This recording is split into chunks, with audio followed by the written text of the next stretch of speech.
After Sister Leaf pulls poor Maggie out of that corrosive red mist, Maggie quickly transforms back into her normal form. Sister Lightning immediately checks her to ensure she's not hurt anywhere. Since there are no burns or visible injuries on Maggie, Sister Leaf concludes it might be because of Maggie's devil form. Her devil form might be less susceptible to damage. Either way, they're just glad the devils are dead. Later, they arrive back at the castle. As soon as they step down, Lightning can barely contain her excitement as she rushes to give the prince the good news that they've defeated the devils, and everyone's safe.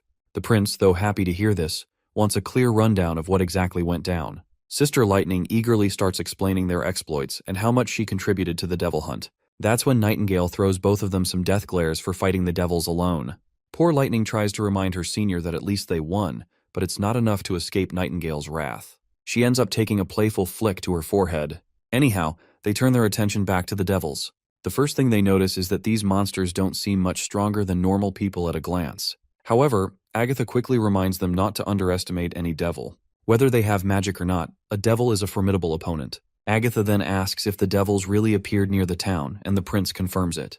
According to Leaf, they were about 2 miles from the wall. Meanwhile, Ash begins sifting through the crushed remains of the devils in order to search for any magic stones. The prince doesn't seem to understand why the devil's blood has a different color than humans. While human blood is red because it transports oxygen, the devils don't seem to breathe at all. Also, their skeletons are wider, which is not that surprising, especially their resilience and stamina require a larger body.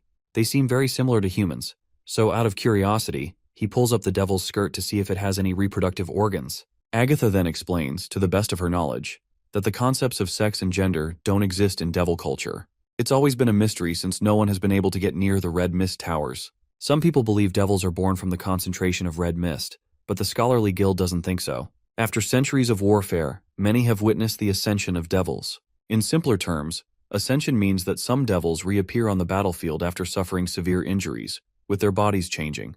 But from their scars, it's obvious they're the same devil. This might mean that high-tier devils aren't born, their power evolves after battles, and even their bodies may change.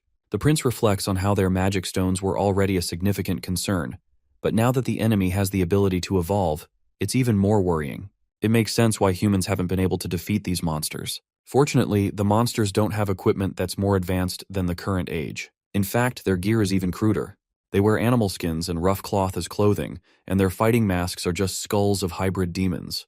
The craftsmanship is very coarse. While inspecting one of the monsters, the prince finds a stone tablet and asks Agatha about it. Agatha explains that it's their method of recording information. The writings on it are created with magic, but humans wouldn't be able to decipher it. Princess Tilly then points out that perhaps the devil's minds are structured differently from humans. The prince acknowledges this, but remains curious about the stone itself. Agatha then reveals that sensory stones, pathfinding stones, and marking stones are all commonly used by scouting devils. The mention of scouting devils leaves the prince a little concerned. From what he can tell, the devils have already noticed this place and are beginning to scout it out, which likely means they've also taken note of the border town. However, Agatha claims that this scenario is unlikely. According to records from the Second Divine War, the devils wouldn't be so careless if they were investigating a human civilization. Devil scouts are typically organized in teams of 2 or 3 to ensure they can return with intel. Most teams had demon dragons with them and would never operate too far apart from one another. To eliminate these scout teams, the Alliance would send flying witches to block them from behind, while divine warriors attacked and captured them from the front. By the end of the war, the scouting teams had grown larger, sometimes including flying devils and fearsome devils. There would be no reason for them to send just 2 normal devils for scouting missions. Ash points out that the devils' weapons seem lacking. Could it be that they didn't see the border town as a significant threat? But as far as Agatha is concerned, this doesn't add up. During the Alliance era, even a smaller border town would have had witches to guard it. It's impossible that the devils wouldn't know how humanity has changed over the past 400 years. Their scouts should be armed the same way they were during the Second Divine War. The prince feels a wave of relief, thinking that maybe the devils aren't planning to confront the border town after all. Agatha agrees, but with a touch of caution. She explains that the devils probably didn't even know a town was nearby.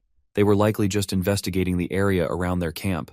They were expecting to fight demons, not humans, which is why they didn't carry weapons they could use repeatedly, like spears or thunderstones. However, the prince's relief quickly turns to fear when he realizes what Agatha just implied, that the devils have their own camp. Agatha confirms it with a grave tone, explaining that otherwise the devils wouldn't have walked all this way.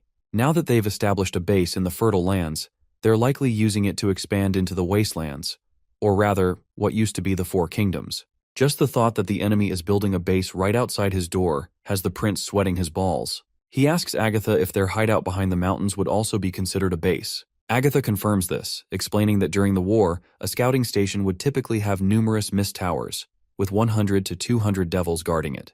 But since the Red Moon hasn't arrived yet, it's unlikely they would build a new base with towers. Also, it's very inconvenient for them to transport mist, so the base wouldn't be very big. His sister then asks what he is planning next. Roland quickly rolls out that he'll find the camp, and if it exists, then he'll eliminate it. Ash supports this idea and vouches to help, promising her support. The prince immediately assigns Lightning and Maggie to scouting duty, and the two ladies are more than happy to oblige. He tells them that they won't be fighting the devils this time.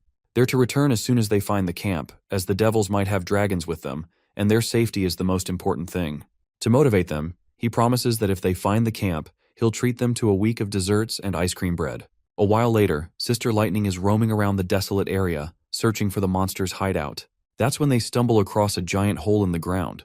Afterward, when they report back to the prince, it turns out that Lightning had brought Soraya along, and Soraya helped sketch the pit they found. The prince looks at the drawing and can tell it looks familiar. Lightning further explains that the location had only broken stones, a destroyed fence, and of course, the huge hole. It's similar to the stone tower they found with Agatha inside, and it was completely empty. No devils were found at all. For a moment, the prince wonders if this might have been caused by a giant worm, just like before. If the worm swallowed the ruins last time, then perhaps another one swallowed this camp.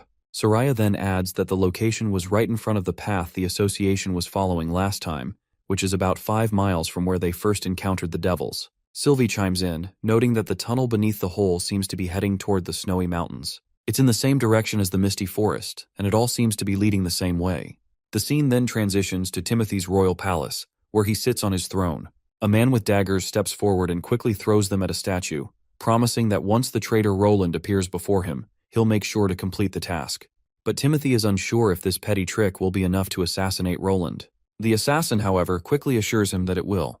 He claims that at least 10 rats have died by his hands, and once he blends into the crowd, no one will be able to tell where the daggers came from. Timothy still isn't convinced, so he gestures for his knight to step forward and tells the assassin that if he defeats the knight, he'll be generously paid.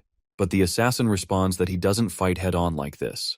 Well, this is enough reason for Timothy to get rid of him, and the poor assassin guy ends up meeting his end. Timothy then turns to his minister and asks about the snow powder research. The minister solemnly reports that it's not going well. The blacksmiths have tried to create 10 different weapons, but none of them come close to the destructive power that was reported. Only a small number of the weapons could pierce a knight's armor, but their accuracy drops off after 50 paces. Even worse, even if they recruit every blacksmith and apprentice in the city, they'd only be able to produce around 20 pipes a month, and they can't even guarantee that all of them will work. To make matters worse, 4 of the weapons have already exploded during testing, and the soldiers are getting antsy about using them. Timothy is visibly displeased with all this bad news. He's frustrated that his options for defeating Roland are limited to pills and snow powder. But the Holy City wants to wait until the months of demons are over before even discussing pill trades. He doesn't understand how a traitor like Roland could be living so comfortably in the western region and wants him dead as soon as possible. As Timothy fumes, a white-haired old man enters and informs him that 2 messengers from the Kingdom of Dawn have arrived at the capital.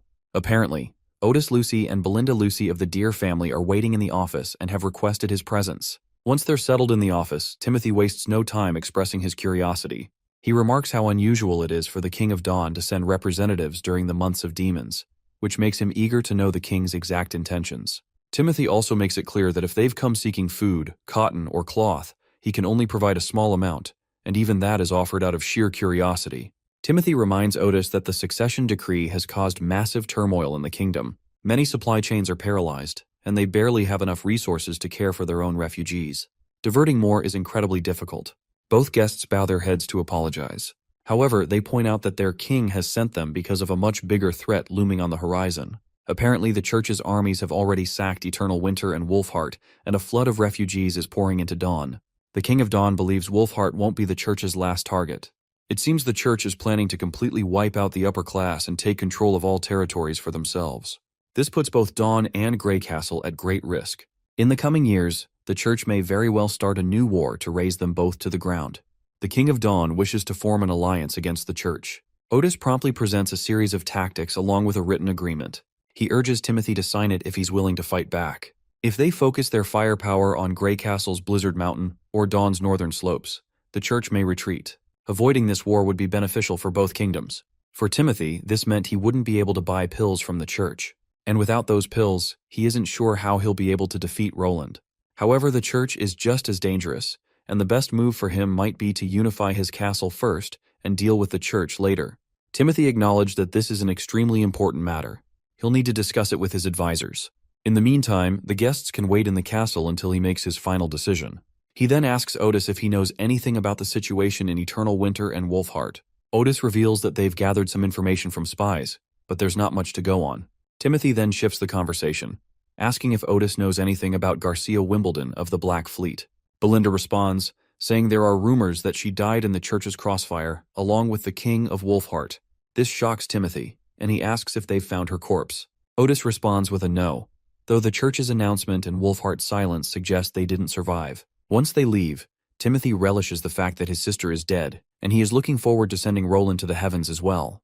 The scene transitions to Slumber Island, where a merchant is utterly boggled by the sight of how many houses the witches have built in just half a month.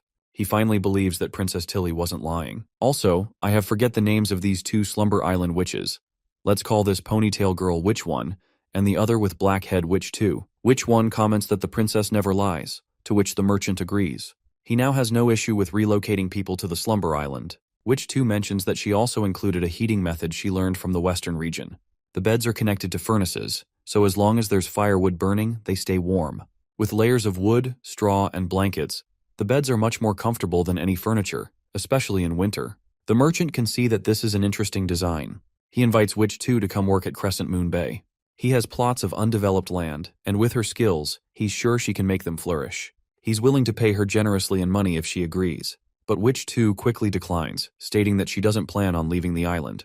The merchant persists, trying to allure her by promising better living conditions. He tells her she could live in the same courtyard as him, enjoy fine wines, and taste delicacies from all 4 kingdoms. Not only that, she would have servants by her side wherever she goes. This is the lifestyle people crave, and if she works for him, she can also enjoy it. But Witch 1 quickly interjects, reminding this fat ass that they can't just agree to this. There are certain things witches aren't allowed to do. The merchant, clearly annoyed by their refusal, is about to protest further when suddenly Thunder appears. He interrupts, telling the merchant that the Slumberspell Merchant Guild is unique both in the Bay and across all 4 kingdoms. It will do just fine without his business. The merchant is stunned to see Thunder, the big cheese himself, standing behind him. Thunder continues to humble this fat bastard, reminding him that he drafted the rules for the Slumberspell Guild. The contractor has the privilege of assessing the task's danger, and they can't just throw themselves into danger recklessly. He asks the merchant if he still has any objections. The merchant, of course, quickly responds with the no. With that, the merchant decides to leave, and everyone waves him goodbye in exchange. The 2 witches are happy to see Thunder and are glad that he helped them. Thunder reveals that he was passing by Slumber Island after an expedition. During his trip, he saw waves rising higher than he'd ever seen before. The boat was almost flying, sailing on the waves' sheer cliffs. By some miracle, they didn't fall and sink. He claims that if he hadn't seen it with his own eyes, he would never have believed such a thing. Witch 1 quickly responds that since seawater isn't made of rocks, why would it flow downward? Thunder laughs and explains that he has named it the Ocean Line. It's north of Shadow Island, and the wall looks like a long line that stretches infinitely. It splits the sea into 2 very distinct regions, and he is planning to make this his next destination for his adventures that are to come. Later, the witches are gathered in a room on Slumber Island, talking about how much they miss the delicious food from Border Town. They're especially craving the birdkiss mushrooms. They drool as they imagine all the tasty food that Prince Roland had. Not just that, they're also missing the warm showers with bubbles and soap. One of the witches regrets that she only went to drop off Princess Tilly and had to come back, so she didn't get to enjoy anything.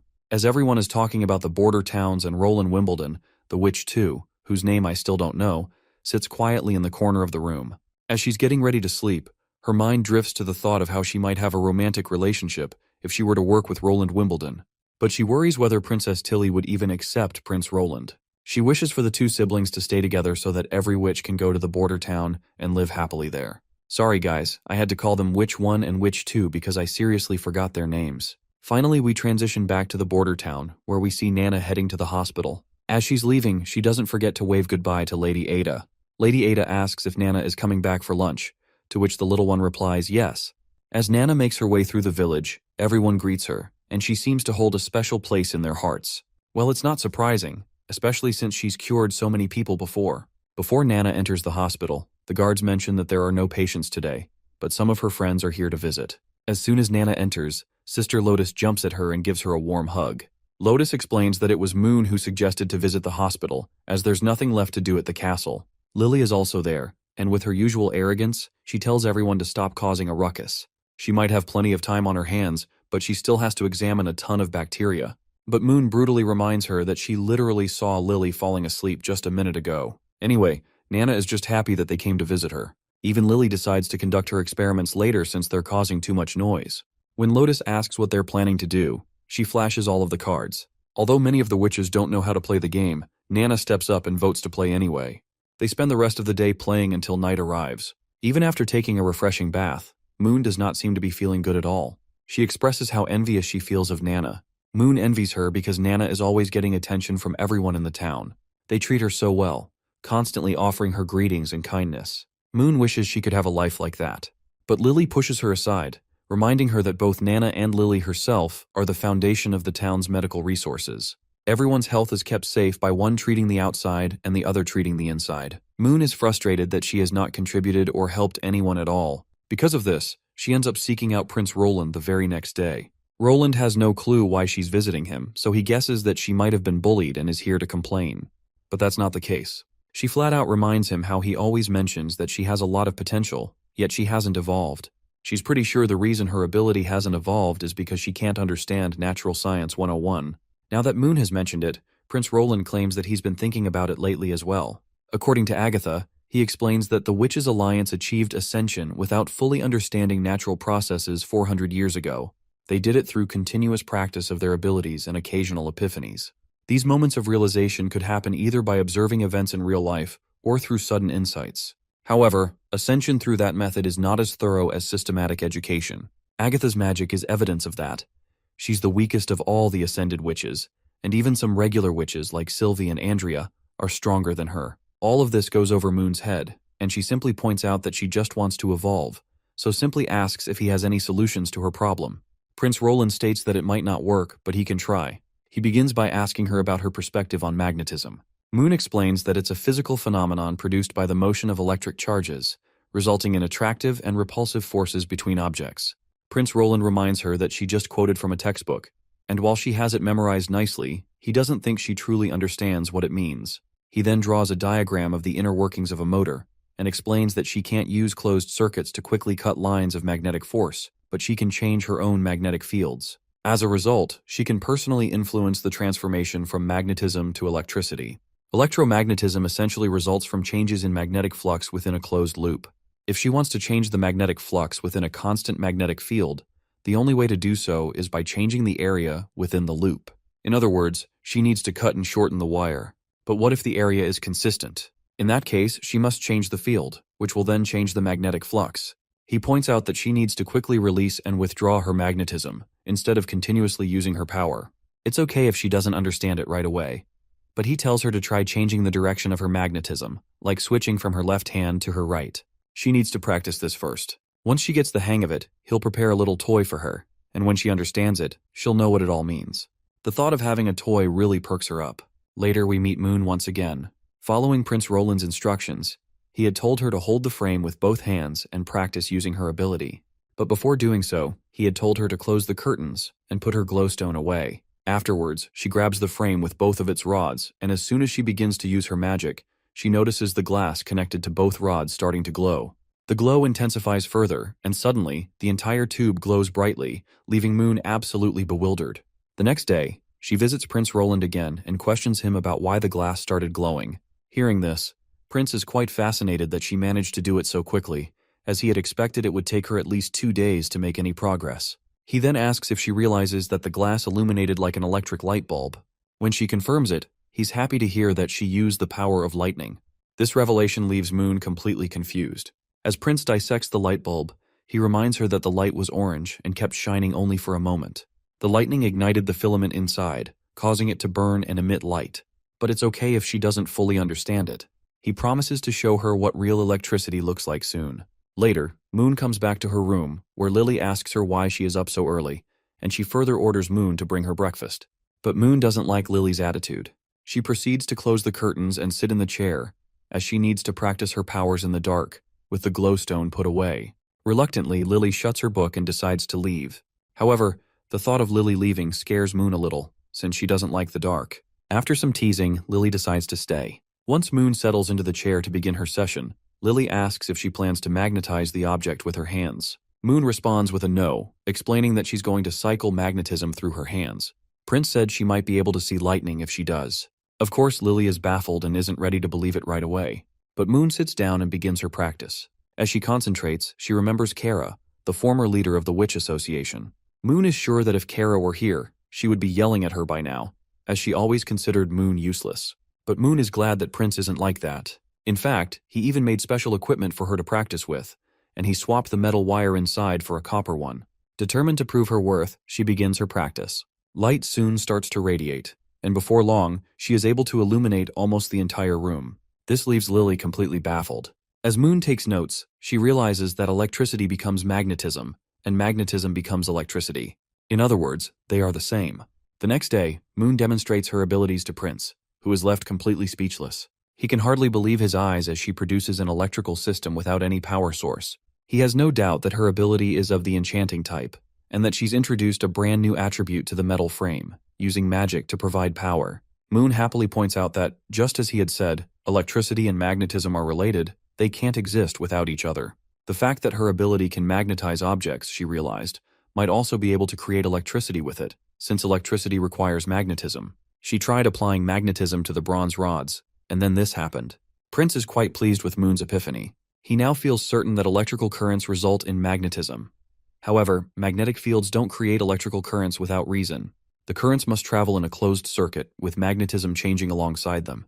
Changing both the strength and area of magnetism typically requires an external energy source, but Moon's new ability replaces that requirement, causing magnetism to change on its own. Prince is now certain that witch abilities shouldn't be measured strictly by logic. Moon's magnetic magic might not adhere to the rules of real magnetism, just as black fire isn't actual fire. He addresses Moon curiously and asks if she has ever noticed any changes in the magnetism of objects she has enchanted. Moon recalls trying something like that back at the Witch Association. She had wanted to lower the magnetism of an object when she wasn't using it, so it would be less troublesome for her sisters. However, no matter what she tried, the magnetism maintained its strength, and she assumed it was impossible to adjust. Prince then turns to Nightingale and asks her to describe the form of Moon's magic. Nightingale promptly responds, saying it looks solidified, like a shifting pool of water. This revelation means one thing: Moon has evolved. Prince pats her on the head, appreciating her hard work and consistency, as her evolution wouldn't have been possible without her dedication. He declares her the sixth evolved witch in the Witch Union. This lights up Moon, who is thrilled to know she can now be of even greater use to Prince. Prince continues, expressing that there's so much potential in Moon that he can't even count it all. As he said before, her potential is limitless. He tells her to get some sleep first, noting that her eye bags are almost the size of a fist. He promises to properly test her abilities later that afternoon. With that, the poor, tired Moon sluggishly walks out to get some well-deserved rest. Meanwhile, Nightingale seems to be deep in thought. She quickly locks the door behind her, then jumps over to Prince and gets uncomfortably close to him. While Prince wonders if Nightingale is coming in for some intimacy, all his hopes of a playful moment are dashed when Nightingale, with a worried look, asks him how she can evolve her abilities as well, without needing to study Natural Science 101. Taking Moon's exam scores into account, there's no way she truly understood anything related to natural science. Yet Prince still helped her evolve. So Nightingale also wants to know how he managed to do it, and if perhaps she needs a toy to aid her evolution as well. Prince sighs and highlights that evolving her abilities through a sudden epiphany might be very difficult. Agatha had mentioned that such evolution requires witnessing an occurrence related to one's ability in the real world. However, Nightingale's mist magic is so bizarre that even he has no idea how it works, so he's unsure how to guide her. Still, he believes there's one way to solidify her magic. She would need to learn a lot about physics, natural sciences, and advanced mathematics. Of course, to Nightingale, this sounds like Prince is suggesting something impossible, especially with the mention of advanced mathematics. She grumbles in frustration and, feeling disappointed, turns to leave. Later, we see Moon along with Prince and Nightingale as well. Apparently, Moon is here to demonstrate her abilities. Prince names Moon's ability as unconditional magnetism. This ability can be applied to any object, just as she had done before. She can enchant any object with her magnetism, but it depends on its conductivity. However, her magic is the weakest among all evolved witches. Currently, she can only make 2 stones glow on the divine sigil, which is half a stone less than Maggie. Additionally, her ability drains a large amount of stamina, and the strength and longevity of the magnetism increase with the amount of magic she uses. After testing, it's clear that Moon's new ability can function as a reliable battery. However, it's nowhere near enough to power heavy machinery or match the efficiency of a steam engine. Prince is deeply moved by how hard Moon worked to evolve her magic. He acknowledges that it wasn't easy, and despite the limitations, it's possible for Moon to advance further with systematic education. Her magical capacity also has room to grow. Agatha had mentioned that if multiple witches work together, they can create glowstones that can last longer. So, if they could gain a witch who can manipulate or transfer magic to others, Moon's strength wouldn't be limited to just herself. Roland visits his sister and inquires about any witches who can transfer magic. Unfortunately, she responds that she doesn't know of any, but she claims that she knows where he might find someone like that. The witch Tilly speaks of is named Spear Passy. She possesses a unique ability to form a connection between witches, allowing the magic of multiple individuals to be linked, making her skill set potentially invaluable for Roland's needs. Passy resides at Dragon's Cliff, where she holds the dual status of both a marquis and a territorial lord. Her father, the previous lord, passed down his position and land to her despite her being a witch. Thanks to the grandeur of her estate, Passy has been able to hide her identity well, living a life of luxury compared to most witches. She even played a pivotal role during the migration to Sleeping Island, helping Tilly gather witches from the southern region with remarkable speed. This contribution significantly aided their cause. However, when Roland expresses surprise that Passy doesn't actively shelter witches, Tilly explains that Passy prioritizes her governing position over anything else. Passy has made it clear that protecting her status is critical to maintaining her influence. Tilly recounts that Passy once explicitly told her that if witches were captured by townsfolk, she would find a way to smuggle them out, often replacing them with other prisoners. However, if the witches were captured by the Divine Punishment Army or the Church, she would not intervene. Tilly advises Roland to try reaching out to Passy but cautions him that her assistance is not guaranteed. Passy's motivations are complex, and while she may offer help, she won't risk compromising her position or territory. Prince acknowledges Tilly's insights and decides to send ambassadors to negotiate with Spear Passy regarding her potential assistance. After discussing this, Tilly brings up an intriguing topic. Another witch has recently evolved. Prince explains that it was Moon who solidified her magic. He adds that relying on the old methods to evolve witches' abilities is far from ideal. True evolution, like Anna's, requires a foundation of solid knowledge and systematic education. Tilly then references a theory Prince had mentioned previously, something that fascinated her. She asks him to elaborate on his statement. An ability is a manifestation of magic that is an unnatural phenomenon. Prince explains that this is his personal theory. He elaborates by using Anna as an example. Her black fire, he explains, doesn't exist in nature. It is clearly a manifestation of magic. As for the basic fire manipulation Anna possessed before evolving, he speculates that witches initially project their abilities mentally, which leads to their ability to manipulate magic. Over time, as their understanding and perception grow, their magic evolves and changes state. This theory aligns with Agatha's experience as well. Prince points out that many witches have similar abilities before they evolve, likely because they witness the same natural phenomena in their surroundings. However, once they reach higher-tier awakenings, their powers become dramatically unique. This, he believes, is due to the vastly different experiences and perceptions each witch has accumulated in their lives. Now that Prince has framed it this way, Tilly finds it makes sense. After exchanging these deep, cerebral ideas with her brother, Tilly suddenly shifts the conversation, asking if he came from a world without magic. This unexpected and pointed question leaves Roland choking on his tea. Gathering himself, he cautiously asks her how she came to such a conclusion. Tilly explains that over the past month, she's carefully read all of his writings and theories. While she found them insightful, something always felt off. It wasn't until his latest explanation that she realized what the problem was. Apparently, he treats magic as completely separate from the natural world. For instance, Natural Science 101 and Physics 101, neither of them mentions magic at all. According to him, magic isn't a natural phenomenon, even though it clearly exists. Roland feels cornered by the points Tilly raised with such valid logic. He never imagined, even in his wildest thoughts, that a normal person would notice something like that when learning such complicated knowledge. But it turns out Tilly Wimbledon is more than just a royal genius fourth princess. She's also a transcendent witch. Just as he thinks he's in trouble, Tilly reassures him that he doesn't have to spill all the beans right away. It has gotten pretty late, so she's heading back to the dorms, and she tells him he should get some rest too. She hopes to keep trusting him. With that, she leaves, and Nightingale steps out from her hiding place. Even Nightingale looks disappointed because Princess Tilly was so close to uncovering Roland's true origins. If only she had pried a little more. Roland sighs in disappointment and points out that she didn't pry because she doesn't want to risk losing their relationship. If prying meant breaking their alliance, it wouldn't benefit Slumber Island, especially with the same looming threat still hanging over them. Her status as an ally is more important than the truth of his identity. Roland believes this is the only reason Tilly's giving him some time, but that doesn't mean she doesn't want to know the truth. If she keeps stalling, she might lose her trust once their enemies are defeated. Tilly's played her hand, and now she's waiting for his, but Roland still hasn't figured out what she thinks of the fourth prince. Regardless, he has to bury that worry deep for now. He turns to Nightingale and asks for her opinion about the trip to Dragon's Cliff with Maggie and Lightning. Nightingale agrees to go, but Roland reminds her that it won't be a simple conversation, and he's actually worried about it. Of course, Nightingale assures him that if talking doesn't work, she'll just kidnap her. But that's exactly what Roland is worried about. He doesn't want to kidnap anyone. Spear Parsi would probably rip their hearts out if she did that. He begs her not to mess this up. She should gather some intel about the situation before meeting with Spear Parsi. If she rejects the offer, that's fine, but there's no need to threaten her at all. He also tells her to keep a record of Dragon Cliff's environment, defenses, and patrol schedules. Lastly, he reminds her to return as soon as possible and, most importantly, to stay safe. The very next day, Maggie, Lightning, and Nightingale set off on their journey, and Sister Scroll waves them goodbye through the window. Meanwhile, Roland is busy making notes. He looks totally worn out because he's just strained half of his brain cells writing this book. As he thinks this, Scroll remembers that tomorrow is Miss Anna's awakening day.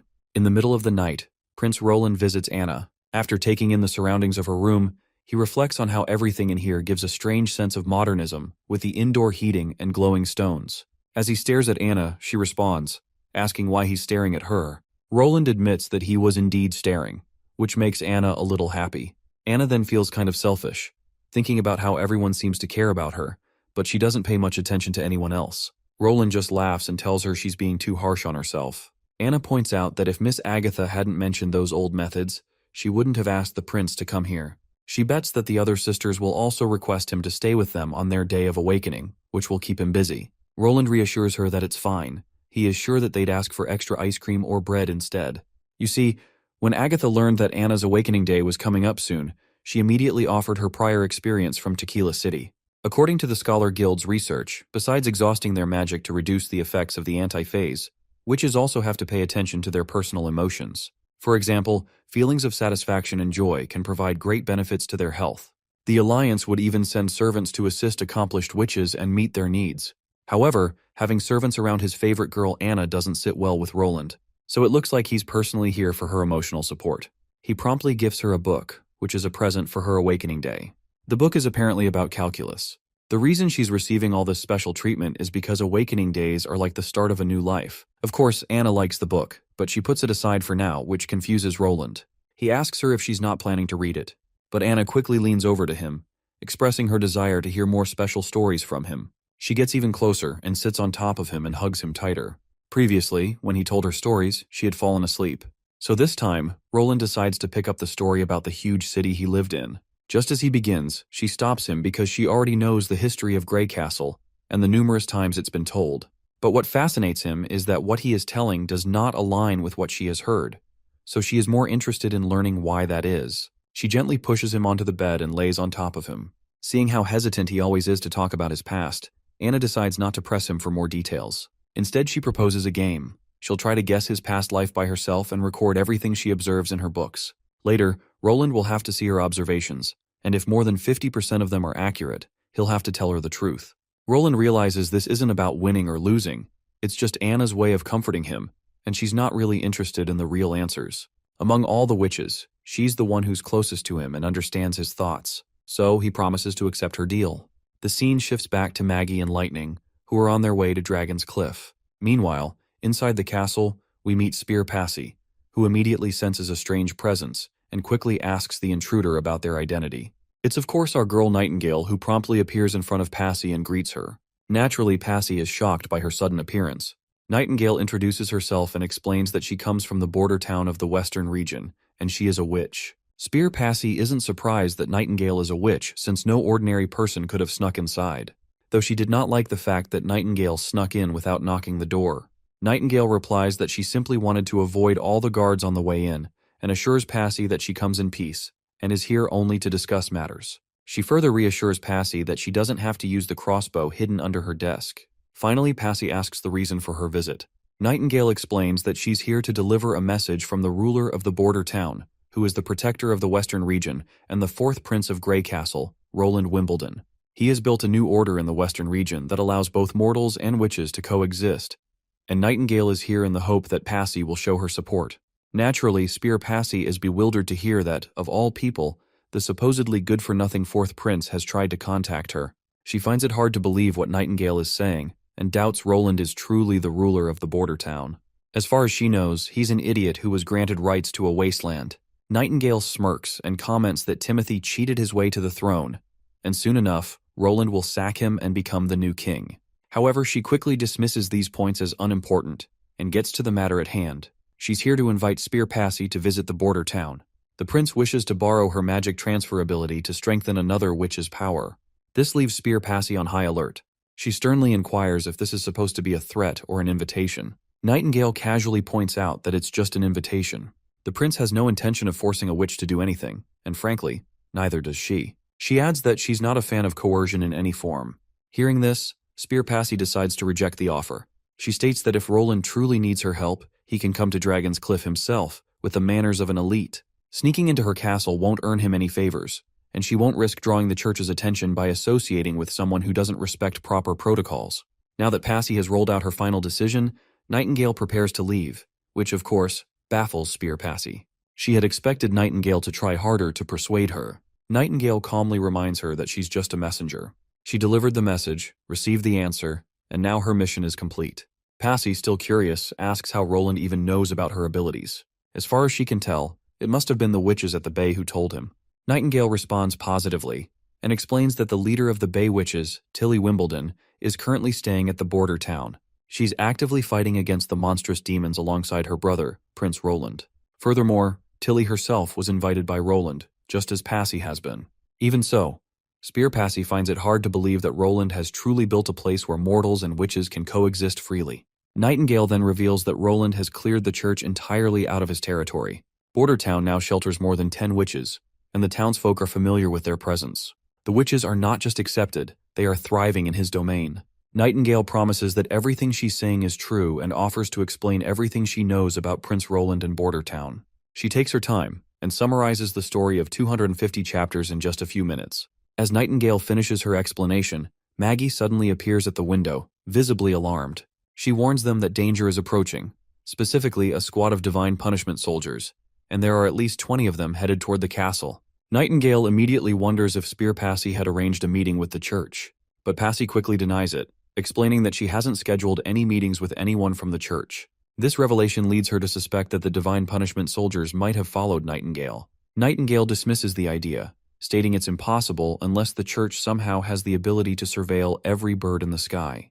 At that moment, Lightning arrives, promptly reporting that soldiers are indeed making their way directly to the castle. Nightingale has no idea what's going on, but urges Spear Passy to come with her. But before they can act, commotion erupts outside the door, and it does not take the divine soldiers long to break their way inside the office. Nightingale quickly vanishes into the shadows before she can be seen.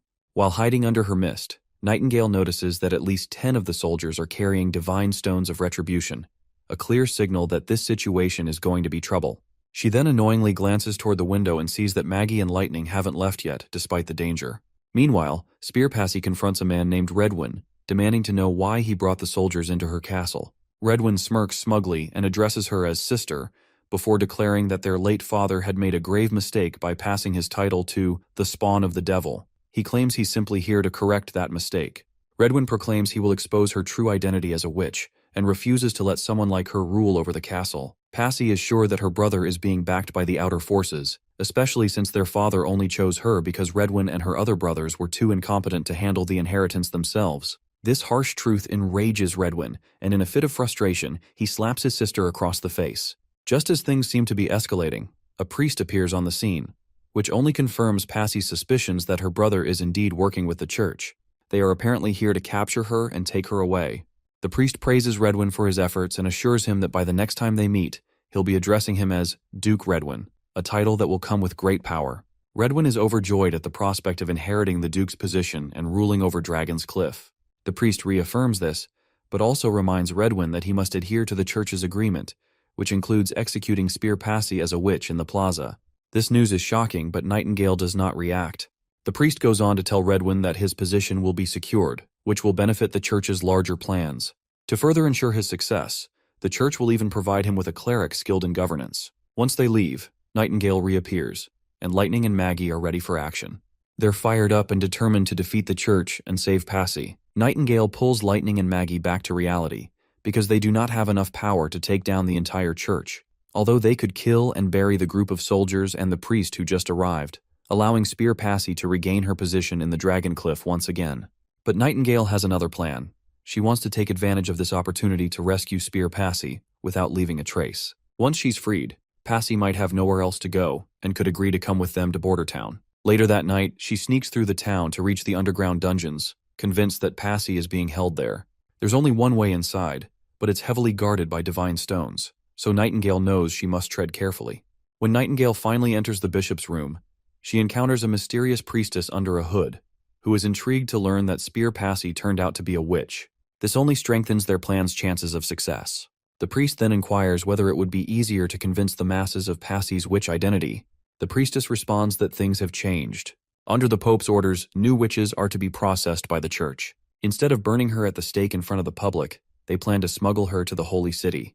They can just simply take any prisoner with similar height and body stature as Passy and burn it in front of the public. This will make the execution even more impactful in the eyes of the public. The priestess orders the priest to follow the orders, while she is about to head for Redwater City. As Nightingale prepares to leave, the priestess suddenly senses her presence and cracks her whip, demanding to know who's there. Nightingale narrowly avoids the whip, and the attack confirms for her that this priestess is not a weak sauce. The priest, on the other hand, has no clue what is going on, and asks the priestess about it. She reveals that someone has snuck in, but assures him that she'll handle it, and orders him to leave the place at once. She then blindfolds herself and prepares to confront Nightingale. After observing the magic around the priestess, Nightingale realizes that she's a high-ranking witch who is aligned with the church. She likely ranks even higher than most, and if she enjoys hunting witches, she wouldn't hesitate to kill her fellow witch. This witch is not someone who would think of Nightingale as a sister. Meanwhile, the priestess begins her interrogation. She points out that Priest Rosade wasn't able to see Nightingale, suggesting that she knows how to hide herself well.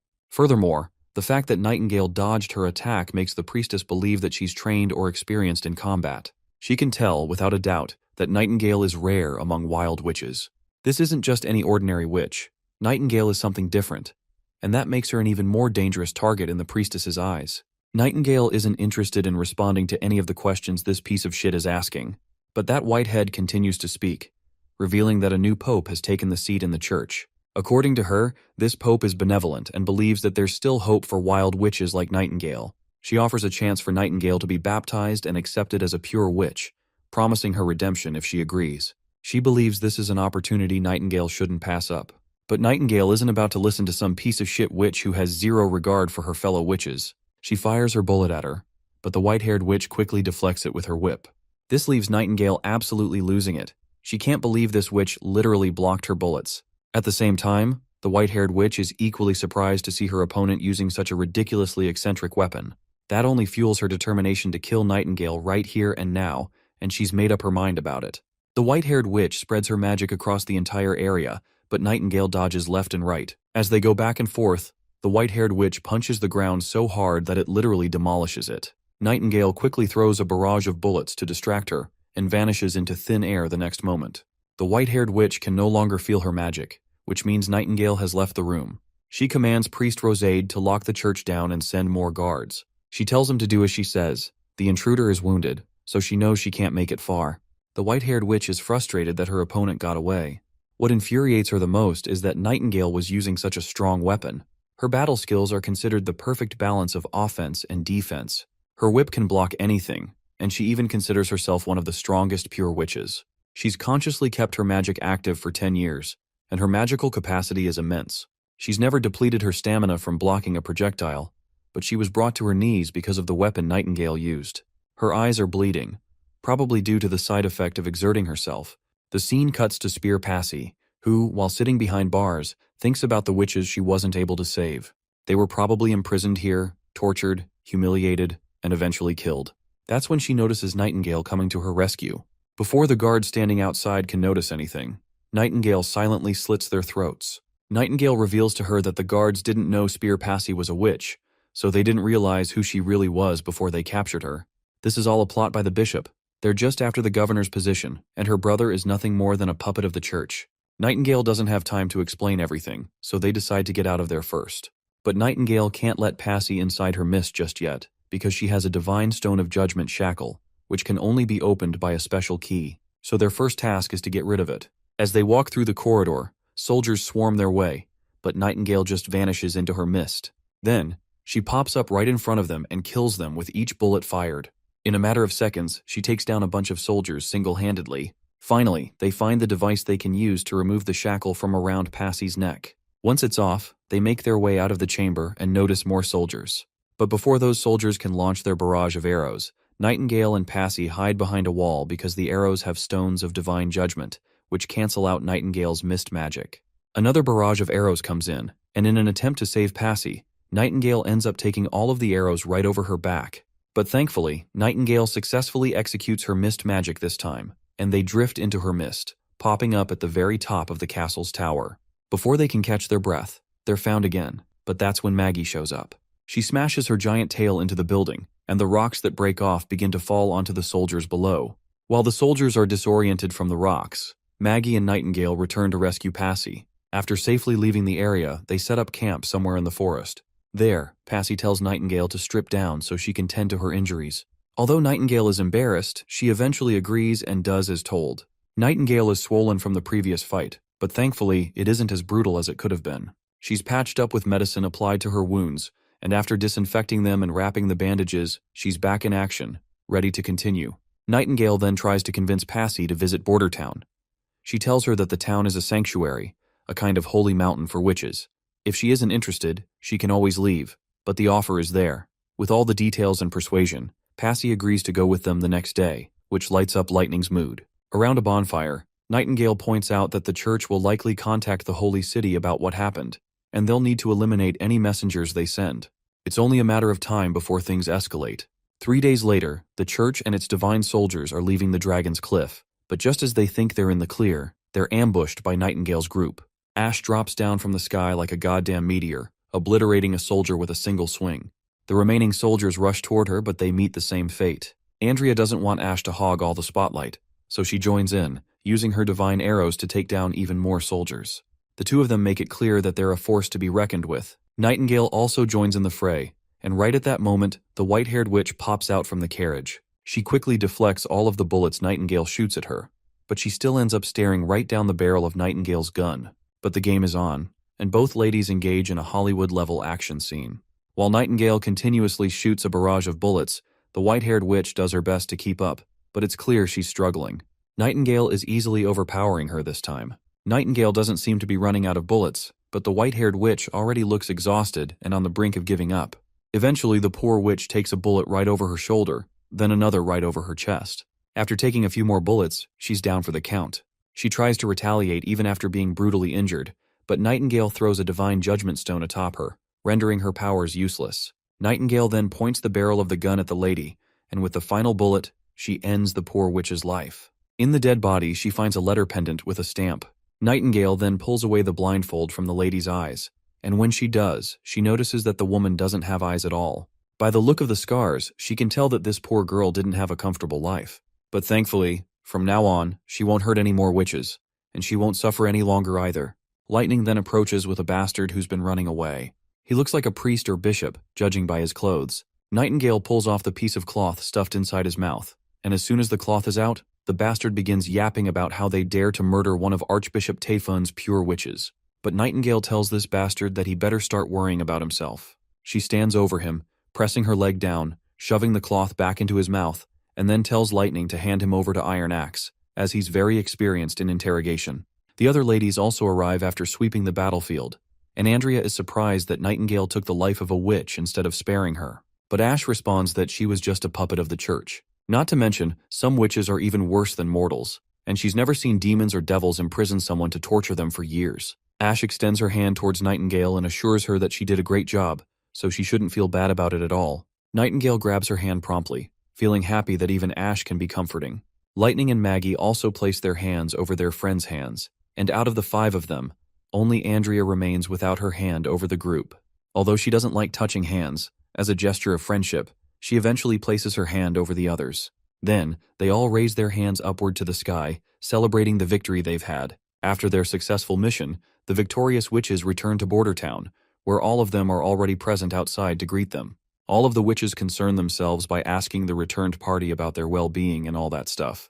The prince is also standing there, and when Nightingale looks at him, Roland promptly tells her to go take a hot shower and rest up. He's left a lot of dried fish snacks in her drawer. Later, all of them have a feast together and spend the time of their lives enjoying each other's company. After dinner, when the prince returns to his office, he finds Nightingale there. He promptly asks her if she's not going to sleep.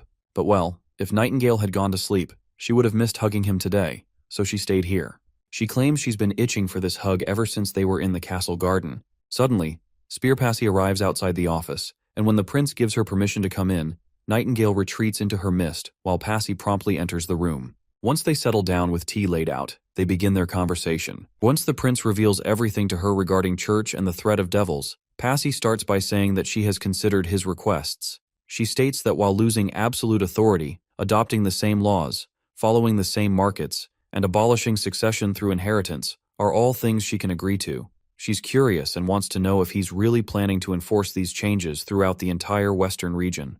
As far as she's concerned, that would weaken the entire elite class, and his reputation as a traitor would be solidified. The prince then responds that this is why he's not forcing them to accept it. His main concern is divine war, which is going to define their fates, while elites' opinions are not something important to consider. He adds that he's not planning to kill them off. He just hopes they can adapt to this new order. They'll still keep their lands, and the only thing they'll lose is their absolute governance. He is sure that they will make a smart decision. Passy acknowledges this and realizes he won't be changing his mind. She also understands that if she doesn't agree to his terms, his army will likely sack her lands. The prince clarifies that what he lacks most are subordinates, especially managers with experience in bureaucracy. He reassures her that, as he said, she won't lose her territory, and she'll even be able to appear publicly as a witch without fear of threats from the church. Passy then states that she also has a condition before shaking hands. After he helps her take back Dragon's Cliffs, she'll only stand by his side once Timothy is overthrown. Hearing this, the prince recognizes it as a good answer. While it's not an outright rejection, it leaves room for negotiation. He realizes he'll have to prove that unifying Grey Castle isn't an empty promise if he wants her full support. With that in mind, the prince agrees to her terms, deciding it's a deal. Afterward, Passy humbly asks if she can also attend some of the witches' classes. The prince, surprised by her odd request, reminds her that their curriculum is still quite elementary, and she might not learn much from it. Passy responds that she finds their arithmetic fascinating. It's unlike anything she's ever seen before. Later, the prince goes down into the chambers where the priest they captured is locked up. As soon as the priest sees the prince, he begins yapping nonsense, but Iron Axe quickly shuts him up, warning that if he doesn't want to go through the same pain as last night, he should get to the point and start spilling everything he knows. Terrified, the man begins to talk and introduces himself as Campus, a resident of Hermes. The prince asks who the witch traveling with him was and what her position in the church was. Campus explains that her name was Aurora, one of Archbishop Tayfun's pure witches, but she never held a real position within the church. The prince then questions Campus further about the pure witches. The man promptly reveals that pure witches are individuals raised by the church and can only be controlled by archbishops or the pope. He admits he doesn't know much else about them. As soon as the prince hears this, he realizes that the church is highly secretive about their pure witches, but he now has more intelligence to use in his fight against them. He then questions Campus about the purpose of plotting against the Dragon's Cliff Marquis and why Aurora was being sent to Hermes. Campus claims he doesn't know the full details. His job was only to watch over Aurora, and only she knew the true objective. As for why she changed her mind and decided to return, it was because Aurora discovered that Passy was a real witch. The new pope had decreed that all captured witches should be purified in the holy city. Hearing the mention of pure witches, the prince presses Campus further, asking why, if pure witches are sinless, the church would hide their existence. Campus responds that some followers aren't faithful enough to accept the existence of pure witches, so it's only a temporary measure. They then ask Campus what his destination was after Dragon's Cliff. Campus reveals that their next stop was Redwater City, followed by Wasteland Fortress. He adds that this was all he knew, as Archbishop Taefun didn't mention a return date. They were instructed to remain at the fortress and await further orders. The prince begins to think about how these 3 locations, Dragon's Cliff, Redwater City, and Wasteland Fortress, are all near the western region's borders. This makes him wonder if the church's real target might be Border Town. Prince then asks this guy if he is not curious about what awaits him. The priest simply says that it doesn't matter what anyone does to him, as God will be the one to judge them in the end. Iron Axe decides to spend another night torturing the man to change his attitude, but the prince stops him, telling the priest that he will indeed receive judgment, but not from God. It will be decided by the people. The next day, in the middle of the town, the prince addresses the gathered citizens. He declares that he is here to show them an utterly shameless criminal. The soldiers throw the priest into the crowd for all to see, and the prince continues, explaining that the church has been hiding the truth from the very beginning. Had this priest not been captured, they would never have learned of such horrifying news. The church proclaims witches as filthy devils, but in reality, both the Pope and the archbishops are enslaving witches on an alarming scale. The prince questions the priest if this is all correct, to which the terrified man quickly replies with a yes. The townsfolk are shocked, unable to believe that the church would do such a thing. Some even question if he is really a priest from the Holy City. The prince reassures them, stating that the priest was sent to Grey Castle, and all his documents can verify his identity. His uniform badge, along with various letters, are plenty of evidence. Prince addresses all the citizens and tells them to remember his words, the church is enslaving witches. He explains that the church kidnaps young girls from everywhere and forces them into nunneries. There, these girls are treated like livestock. Only a small percentage become witches and receive further training, while the rest are used as the church's toys. To acquire more witches, the church doesn't just pretend to adopt orphans, they even hire criminals to kidnap them. The prince urges everyone to think about it. If the church were still active in this town, they would have lost Miss Nana. The prince tries to sway the crowd emotionally, asking them if they would ever want Nana to be destroyed by the church. Of course, the people unanimously say no. Miss Nana is no devil. She healed burns and has been a part of their lives as she grew up before their eyes. The prince then reveals that the church needs witches to maintain their power. He reminds the townsfolk of the incredible benefits of magic they've seen, Miss Nana's healing ability, Miss Lily's disinfecting magic, and so much more that could improve their lives. The prince continues to explain more ways witches have helped improve the town. For example, the army's firearms and the steam engines used in the mines are gifts from witches. However, like anything else, these tools can be used for good or evil. They can defeat demons but also harm innocent people. The prince warns that the church aims to use these tools to oppress the people because they see anyone outside their religion as damned. He calls out the hypocrisy of the church, pointing out how their actions contradict their supposed sense of justice and the teachings of their own God. The prince urges his citizens to consider the consequences if their children were kidnapped by the church, only to become tools. The prince then turns to the priest, asking if he has anything to say in his defense. The priest, overwhelmed, admits it's all true and confesses to his crimes. The prince addresses the townsfolk, asking for their input on the matter. Without hesitation, the people unanimously vote to execute the priest. The scene shifts to Spear Passy, who has just finished signing the contract and the unification memorandum. She questions the prince about the recent execution, pointing out that publicly killing a priest is essentially a declaration of war against the church. The prince firmly states that he has no regrets. Declaring war on the church was necessary because they are enemies that Border Town must defeat, no matter the cost. He just revealed the truth about the church's crimes, and he thinks he could have done better. Anyhow, now that Passy has signed the contract, the prince takes a moment to indulge in a conversation with Spear Passy about her abilities. She quickly explains that her magic involves control over other witches' powers. Specifically, she can extract magic from one witch and transfer it to others for their use. She can also extract her own magic and reclaim it. This ability is not an effect that can be seen from the outside, so she could use it any time when she was in the castle without getting suspected as a witch. The prince asks when she discovered her abilities. Spear Passy reveals that she's always known about them since awakening, though she's uncertain how much other witches understand their own powers. For her, it feels as though she gained an extra organ or a sixth sense, something innate that allows her to feel the presence of magic. The prince then asks if she remembers the proposal that Nightingale had delivered to her. Spear Passy admits she does, and she's happy to contribute her abilities to their cause. Later, the prince introduces Anna and Moon to Passy. He explains that Moon's magic is on the lower end in the Witch Union, but her rate of consumption is incredibly high. As he's mentioned before, Anna is the strongest witch in the Union, and he wants Passy to borrow Anna's magic and transfer it to Moon. Passy acknowledges that Anna may be the strongest witch, but she suggests that they should use more witches for the transfer, as a witch's magic capacity is often linked to age. She believes that even if their strength varies, everything else should be the same. However, the prince tells her that they're just conducting a test, and that they can contact others later if needed. Passy agrees and gets to work. As soon as she begins the process, she starts connecting to both of the girls. But when Passy taps into Anna's vast reservoir of magic, she is immediately overwhelmed. The sheer amount of magic is staggering, and Passy is further astonished to see the shape of the magic itself.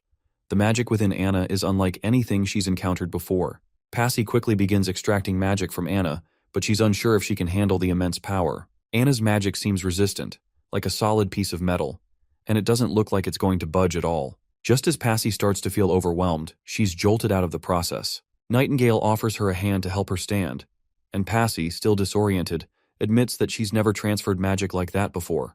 It's too dense, and it doesn't seem like it can be cycled. She explains that once they're connected, the magic should be absorbed into the glowing ball. Anna decides to try something different. She suggests pushing her magic into the ball, similar to what she did with the divine sigil. The prince gives her permission, but warns her not to go overboard. At the mention of the divine sigil, Passy is astonished, since she has never heard of it before. Nonetheless, Anna begins to release her mana toward Passy's ball. However, the mana Anna is throwing at her is so heavy that Passy can hardly control it. It flows differently from any magic she has transferred before, and her magical tunnel starts bottlenecking with the overwhelming amount of power. Passy realizes that if she keeps this up, she'll exhaust herself before she can even transfer Anna's magic. But she continues, giving Moon all the power she can.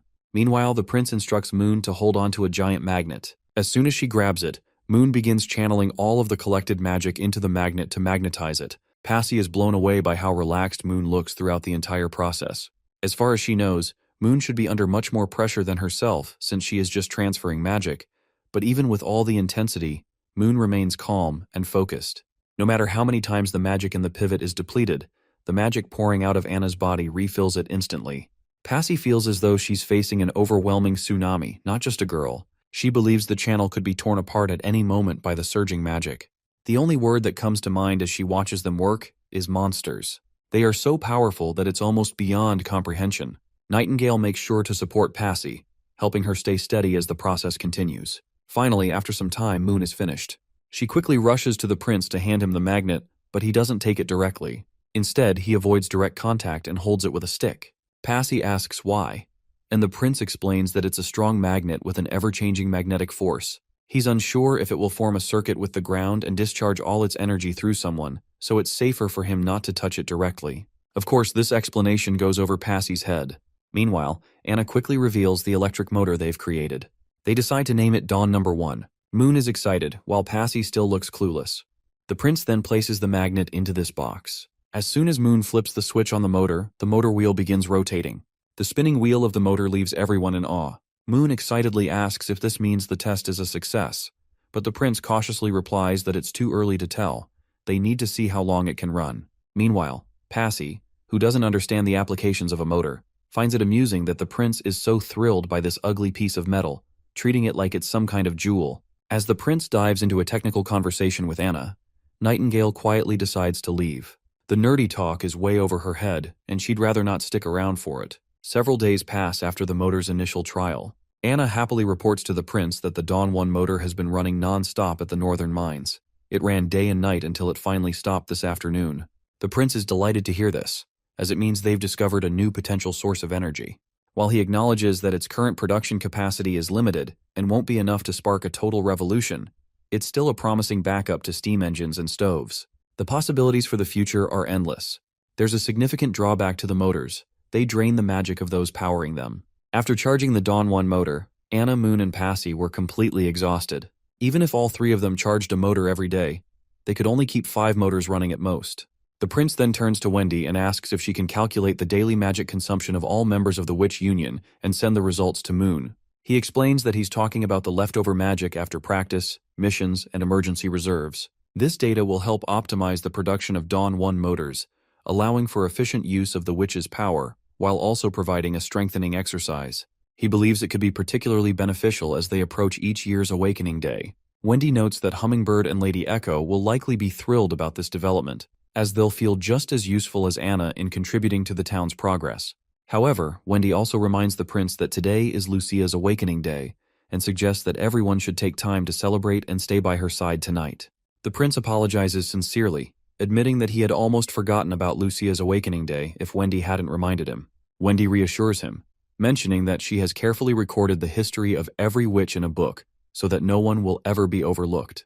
Prince then decides to prepare a feast tonight, where not only the entire witch union will be present, but he will personally join in the celebration as well. Later that day, as Lucia rests on her bed, the room is filled with warmth and chatter. All the witches are present, along with the prince. While sipping tea, the conversation drifts to how much easier surviving Awakening Day has become compared to the past, when it was a truly harrowing ordeal. Sister Scroll mentions hearing that Anna even slept through her Awakening Day. Not only did Anna handle it effortlessly, but she also achieved a high-tier ascension. Agatha marvels that if this had happened during the Tequila era 400 years ago, people would have gone absolutely mad with excitement.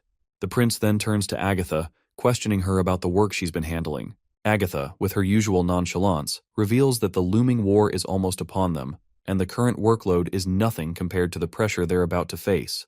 She adds that if they fail again, it won't matter whether she's well rested or not. But the prince shows optimism, promising that they won't fail. But Agatha is still not sure if being confident is enough to win against demons. Wendy then quickly cuts in to remind everyone that it's not the time to be talking about gloomy things. She then turns to Lucia and asks about her wish since it's her awakening day, and she's allowed to make one wish. Lucia is fascinated by the idea of her wish being granted. Just then, her younger sister, excited and full of energy, hugs her tightly and suggests she ask for some ice cream bread.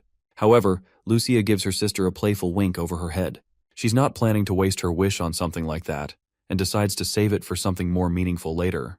The prince agrees to let her postpone the wish, but he reminds her that wishes won't accumulate over time. Right at that moment, Nightingale notices that Lucia's awakening has begun. Suddenly, Lucia winces in pain, and the other witches quickly scramble to find ways to distract her and ease the discomfort. Despite their efforts, Lucia continues to feel the sharp pain, and her vision begins to distort. Even Nightingale begins to sense something unusual happening with Lucia. Before things escalate, Passy quickly steps in. Using her power, she extracts magic from Lucia to lessen the burden of the awakening and passes the extra power to Anna, hoping that it will help stabilize the situation. Anna starts channeling all the power she's receiving into the divine sigil. A while later, we see that Lucia has finally made it through the awakening. She hugs her sister, while the other witches are shivering from the cold. The extra power Anna was getting had to be released, so she ended up obliterating part of the wall in the process. Anna also looks a bit exhausted after releasing all that magic through the sigil. She had to drill a hole into the wall to safely release the spare energy away from everyone. But the prince looks deeply concerned when he sees the huge hole in the wall. It's not that the wall is broken, it's that he's not sure how to explain that blinding beam of light that probably caught the attention of everyone in the village. That's when Nightingale gets shocked, noticing that Lucia's magic has solidified too. The next day, just as the prince feared, the first person to come to him about the light is the money manager, Old Kut Baroff. But the prince reassures him that no one was hurt, so there's nothing to worry about.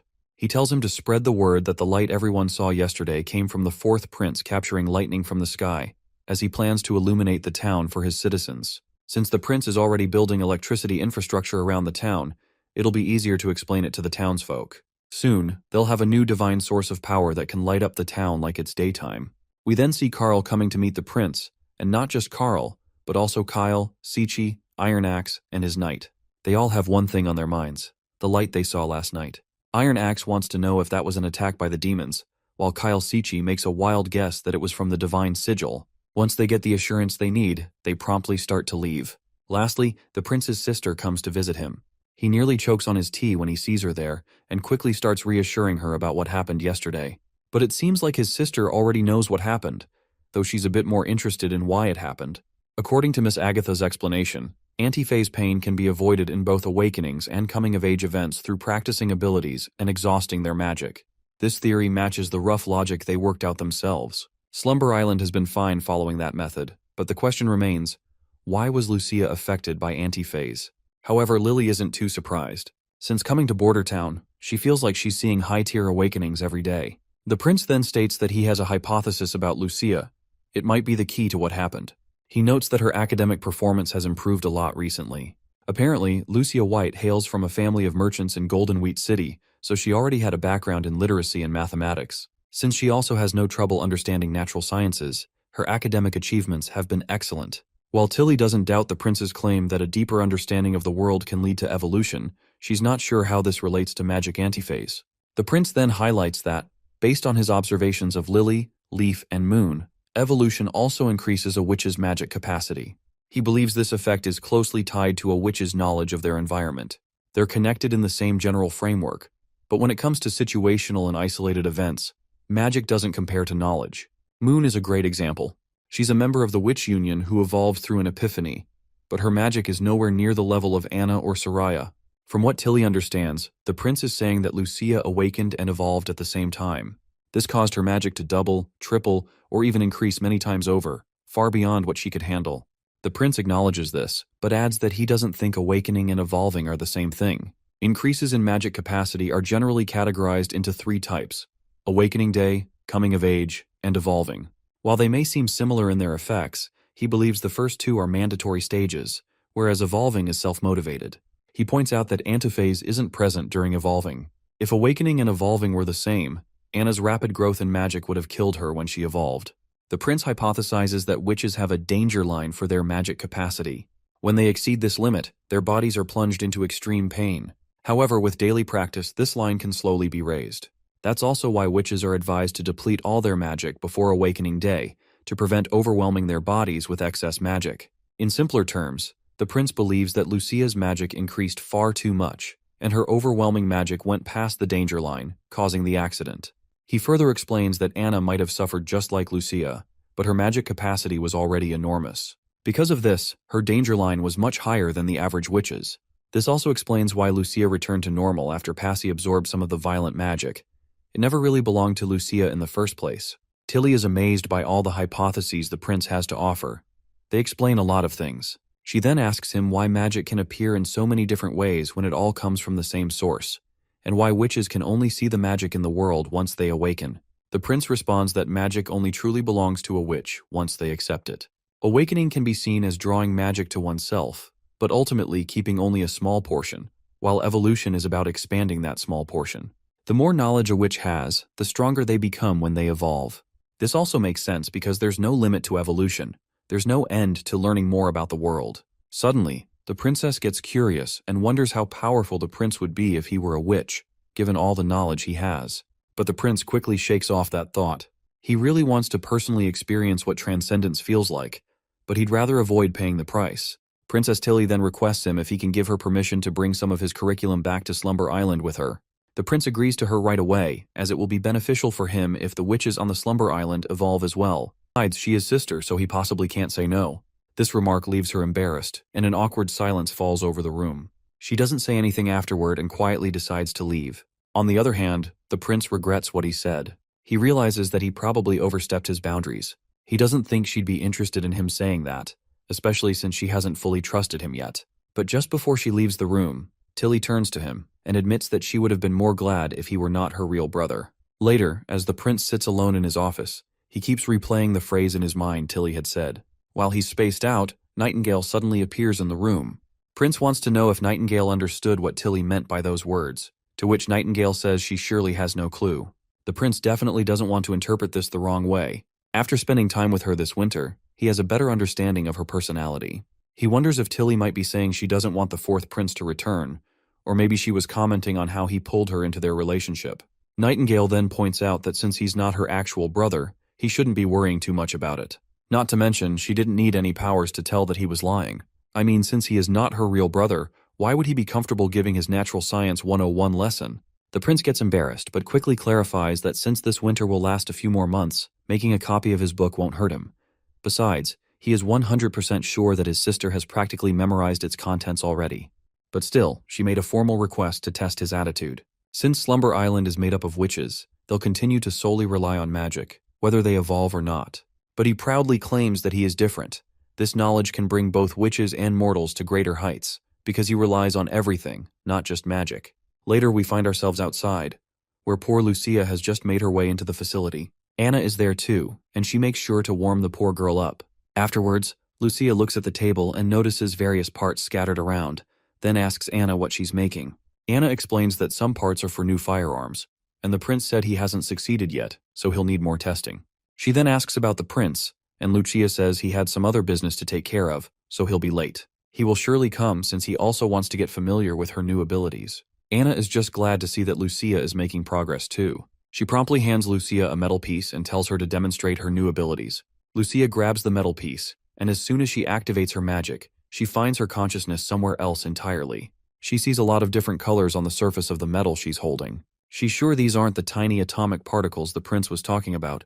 These squares and spots are far too big to be those. Anna reminds Lucia that there's a larger category above atoms, known as elements. Lucia agrees, and explains that she read about how atoms form larger clusters based on different combinations, and the properties of those clusters depend on their structures. Judging from the prince's descriptions and categorizations, she's confident that's what she's seeing.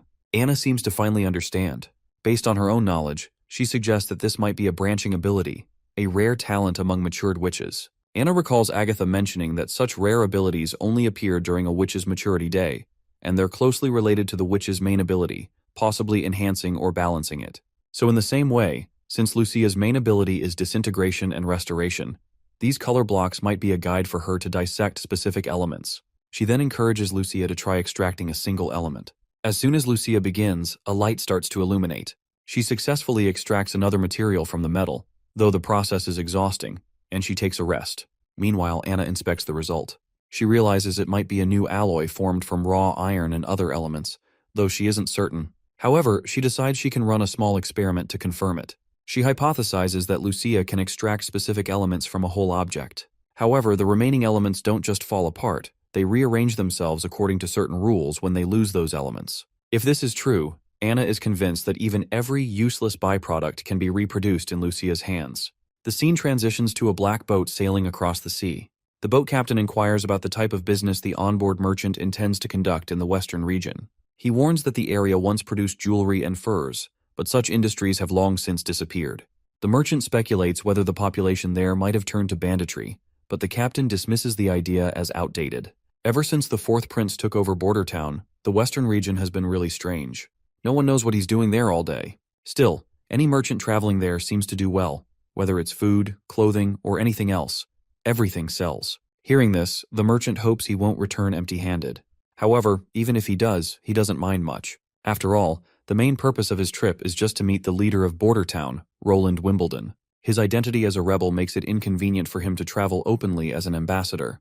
To circumvent this gentleman, who goes by the name Otto, disguises himself as a merchant.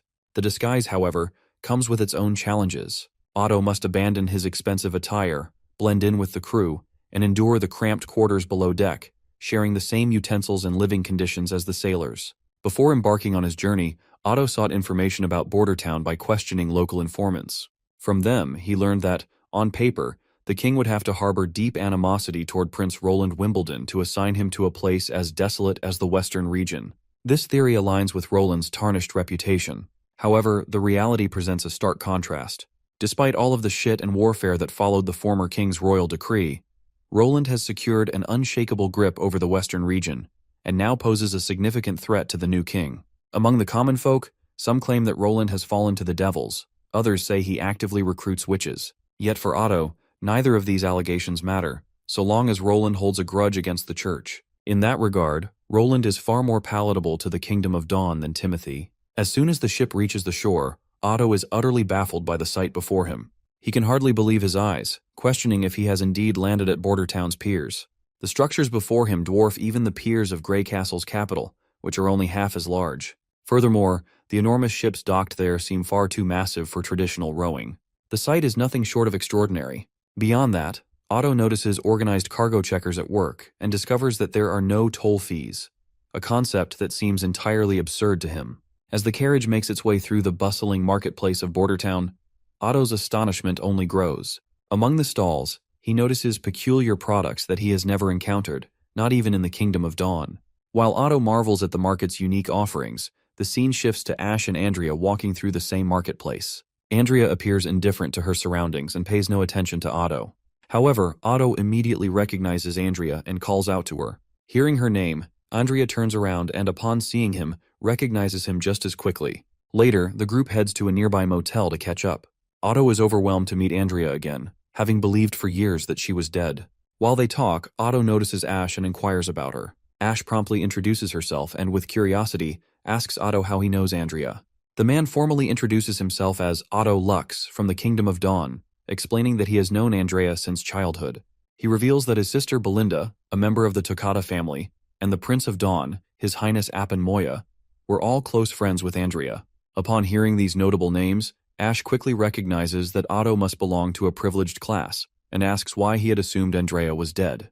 Before Otto can respond, Andrea interrupts. She firmly states that Belinda and Oro were correct. The young lady of the Quinn family is, in fact, dead. Otto is left bewildered, unable to comprehend why Andrea would say such a thing. To understand her statement, it is crucial to know the context. In the city of Glow, the top three noble families, Toccata, Quinn, and Lux, were considered the king's most trusted partners. For generations, these families held key ministerial positions in the royal court, shaping the kingdom's governance and legacy. The Quinn family's daughter, Andrea, was renowned for both her beauty and her prestigious background, making her the object of many suitors. Otto and Oro were no exception, each vying for her attention in their own way. But everyone was taken by surprise when Andrea's horse-drawn carriage lost control and tumbled down the mountain during a spring vacation. After a long and arduous search, they finally found her broken and battered corpse. However, Andrea quickly interrupts, revealing that it wasn't an accident. She then promptly discloses what happened 5 years ago. Apparently, the carriage accident was orchestrated by the Quinn family. Her father had discovered her identity as a witch, and once he learned the truth, he immediately arranged the staged accident to fake her death and smuggle her out of the kingdom. Eventually, Andrea settled in the northern region of Grey Castle, where she met Tilly. After hearing the truth, Otto reflects that the accident may have been for her own good, as it ensured her safety, given that the church was actively hunting witches. But Andrea does not share this view. She is annoyed that her father never bothered to ask her opinion. He didn't care about her feelings. His only concern was to dispose of her as quickly as possible. With that, Andrea decides to leave. After all, the Quinn family's young lady died 5 years ago, and she no longer knows anyone named Otto. However, Otto reminds her that Oro still places flowers on her tombstone every year, as he is unable to forget her. But for Andrea, this is simply emotional baggage. She believes that Oro will eventually move on, just as she has. Despite this, Otto doesn't want her to leave just like that. The scene then transitions to Bordertown Castle, where Anna reveals to the prince that Tilly's 20th birthday is approaching. She asks the prince what he plans to gift her. Unsurprisingly, the prince doesn't even remember that Tilly's birthday is coming up. The fourth prince's memories are mostly filled with mischief, and he has never bothered to retain any memories of such occasions. You see, Tilly represents a dark period in the fourth prince's history, and anything related to her is buried deep in his memories. This is likely because she was the youngest child, and the king always held grand ceremonies for her birthday when he was alive. Even Timothy, who was spoiled the most, did not have that luxury. When Tilly came of age, all 4 regional leaders rushed to the capital to honor her. She even received gifts from Dawn Wolfheart and Eternal Winter. Timothy and Garcia were envious and wanted to teach her a lesson. Of course, the fourth prince was too cowardly to participate with his older siblings in this mischief, so he has no real memory of what happened. In the end, the older siblings poisoned the bear, and it died. Ironically, it was her favorite gift. Since he has no memories of her, the prince isn't sure how to approach the situation. But there is one thing on his mind. He decides to draw a bear and hopes to use Anna's abilities to pull off the gift he wants to give her. When the day of Tilly's birthday arrives, the prince shows up at her room with a giant gift box in his hands. Not only that, but he is also preparing to host a grand feast for her birthday celebration. Tilly is quite bewildered by this gift, as Roland has never given her anything before. He admits this is true, but quickly reminds her that he once gave her a goose feather quill. Regardless, he urges her to unwrap the gift. As soon as she does, she finds a cute panda inside. For some reason, she calls it a bear, so for the sake of it, we'll call it a bear too. Tilly gives the toy a hug, sinking into its softness and feeling incredibly cozy. If you want to know the story behind this creation, here it is. The fur of the toy was crafted by Soraya, and its canvas was made from a wolf cub's hide from the north. It is incredibly soft, and the design was entirely inspired by pandas from the prince's past life. You see, pandas are an ancient creature that has survived solely due to their cuteness. They are a common, universally beloved gift, and their charm is unparalleled. Well, it indeed looks like a panda, but since Tilly has never seen one, she assumes it's just a bear with unusual colors. The prince asks her if she finds it ugly, to which she quickly replies no. The prince then reveals that it's called a panda and is very popular. Tilly curiously asks if it's from another world. The prince agrees and explains that it's more than just a huggable plush. He urges her to pinch its neck. As soon as Tilly does, the panda activates. Its limbs begins to move, and she falls flat to the ground. The prince swiftly deactivates the panda and apologizes, explaining that he implanted an electric motor and gears inside to power its movements. He further elaborates that the motors inside are miniature versions of the Dawn 1 motor. Even if Tilly doesn't use it frequently, the panda can continue moving for 3 to 4 months on its current setup. He adds that the toy will stop moving once she pinches its neck again, making it perfect for her to take back to Sleeping Island. Although Tilly is fond of the gift, she can't help but ask why he would give her something like this. The prince responds with a question of his own, asking if she remembers what happened when she came of age. Tilly quickly remembers the incident and questions her brother if he poisoned her bear. The prince reassures her, saying it wasn't him, but rather Timothy and Garcia who were responsible. He admits, however, that he also bears some responsibility. If he had reported their mischief to his father earlier, it might never have happened. As the two siblings are catching up, a knock sounds at the door. Before opening it, the prince wishes Tilly a happy birthday and encourages her to put aside any unpleasant memories. This gesture leaves Tilly feeling slightly flustered. Meanwhile, on the other side of the door, Andrea and Ash are butting heads, each arguing about who arrived first to greet Tilly for her birthday. When the prince opens the door, he interrupts their bickering by breaking it down to them that he is the first to arrive, which naturally deflates both of the girls' moods. We then switch back to Otto, who is sinking into despair somewhere in the town. He's visibly upset by how Andrea dismissed their feelings, calling them nothing more than emotional baggage.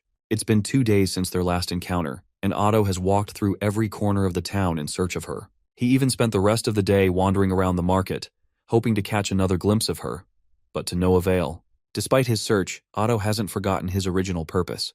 While looking for Andrea, he's also been observing the miracles created by the prince. The black machines in the mines, towering metal structures by the Redwater River, and the canals that seem to flow everywhere. The entire town is incredible, and Otto can only record as much as he can for now, planning to pore over the details later. Suddenly, someone approaches Otto and questions whether he's a merchant. The dejected man is clearly not in the mood to respond, but the knight sternly states that they've received reports suggesting he might be a spy. They request that he put his hands behind his back and follow their instructions. He's warned that if he resists, they cannot guarantee his safety. When Otto reveals his true identity as an aristocrat from the Kingdom of Dawn, it's already too late for him. He receives a hard punch to the gut. However, the knights don't continue the beating after hearing the mention of his noble status. Still, they kick him again for resisting. Desperately, Otto tries to explain that he is indeed an aristocrat, and he is willing to show the documents he has in his bag. The knights, gritting their teeth, know that only the prince will hear his explanation now. If Otto reveals everything, there's a chance he might get out of this alive. Well, it was a rough experience, but at least Otto finally ended up in front of the prince. When the prince takes a look at the notes Otto had been preparing about Border Town, even he finds them unusual. It's not surprising that Otto was misunderstood, as many citizens didn't know where he came from, and it was his order to report anything out of the ordinary.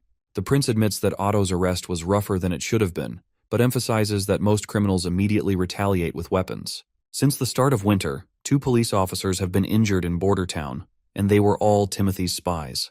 While Otto understands the need for security and stability, he raises a valid point. This approach might hurt innocent travelers. Most people, unlike him, may not be able to produce documentation to prove their identity. The prince reminds him that he need not worry about that. He explains that the Justice Department's verifications have nothing to do with documents, and he has many methods to ensure the safety of innocents. It's the best of both worlds. Otto then goes on to explain that while passing through the capital, he overheard rumors among the merchants that Prince Roland is planning to overthrow Timothy. The prince stresses that Timothy should never have come to power. He killed their father, executed the first prince, and kicked the third princess out of the Grey Castle. The entire southern region is now devastated by warfare, and refugees are scattered everywhere.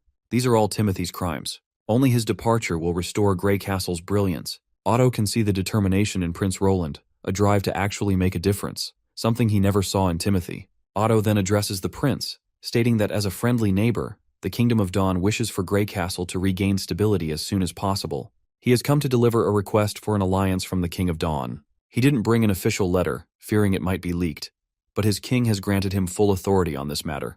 If their kingdoms can unite and become the 2 horns pushing back the church's assault, they will avoid the fate suffered by Eternal Winter and Wolfheart. But the prince points out that this plan doesn't seem very useful. The church's determination to swallow all 4 kingdoms is far stronger than Otto realizes. The prince begins to believe that Otto doesn't fully understand their ambition. However, he's willing to share everything he's gathered about the church, hoping that Otto can bring this information back so his king can reconsider the alliance. Defeating the church will require retaliation at full power, not just overwhelming intimidation. Shortly after, once the prince has finished revealing everything from A to Z about the divine warriors, pure witches and devils, Otto looks absolutely boggled. The amount of information he's just received is overwhelming, and he just wants to report it all to his king as soon as possible. The prince reminds him that this information is closely tied to the life and death of both kingdoms, so it's incredibly important. He further stresses that they don't have a lot of time. The scene then shifts to Andrea, where Xavi reports that Otto is about to set sail soon. She suggests that Andrea should at least send him off, considering he's her childhood friend. But Andrea refuses to meet him. This also triggers a memory when Princess once asked her if she wouldn't meet Otto, as it seemed like he cared about her. As the chill breeze continues to make Xavi shiver, they notice that the boat is about to sail off. Although Andrea is visibly upset to see him go, she still believes it's for the best. She is sure that both Otto and Oro will find more suitable women through their families, and she believes her relationship with them was destined to end.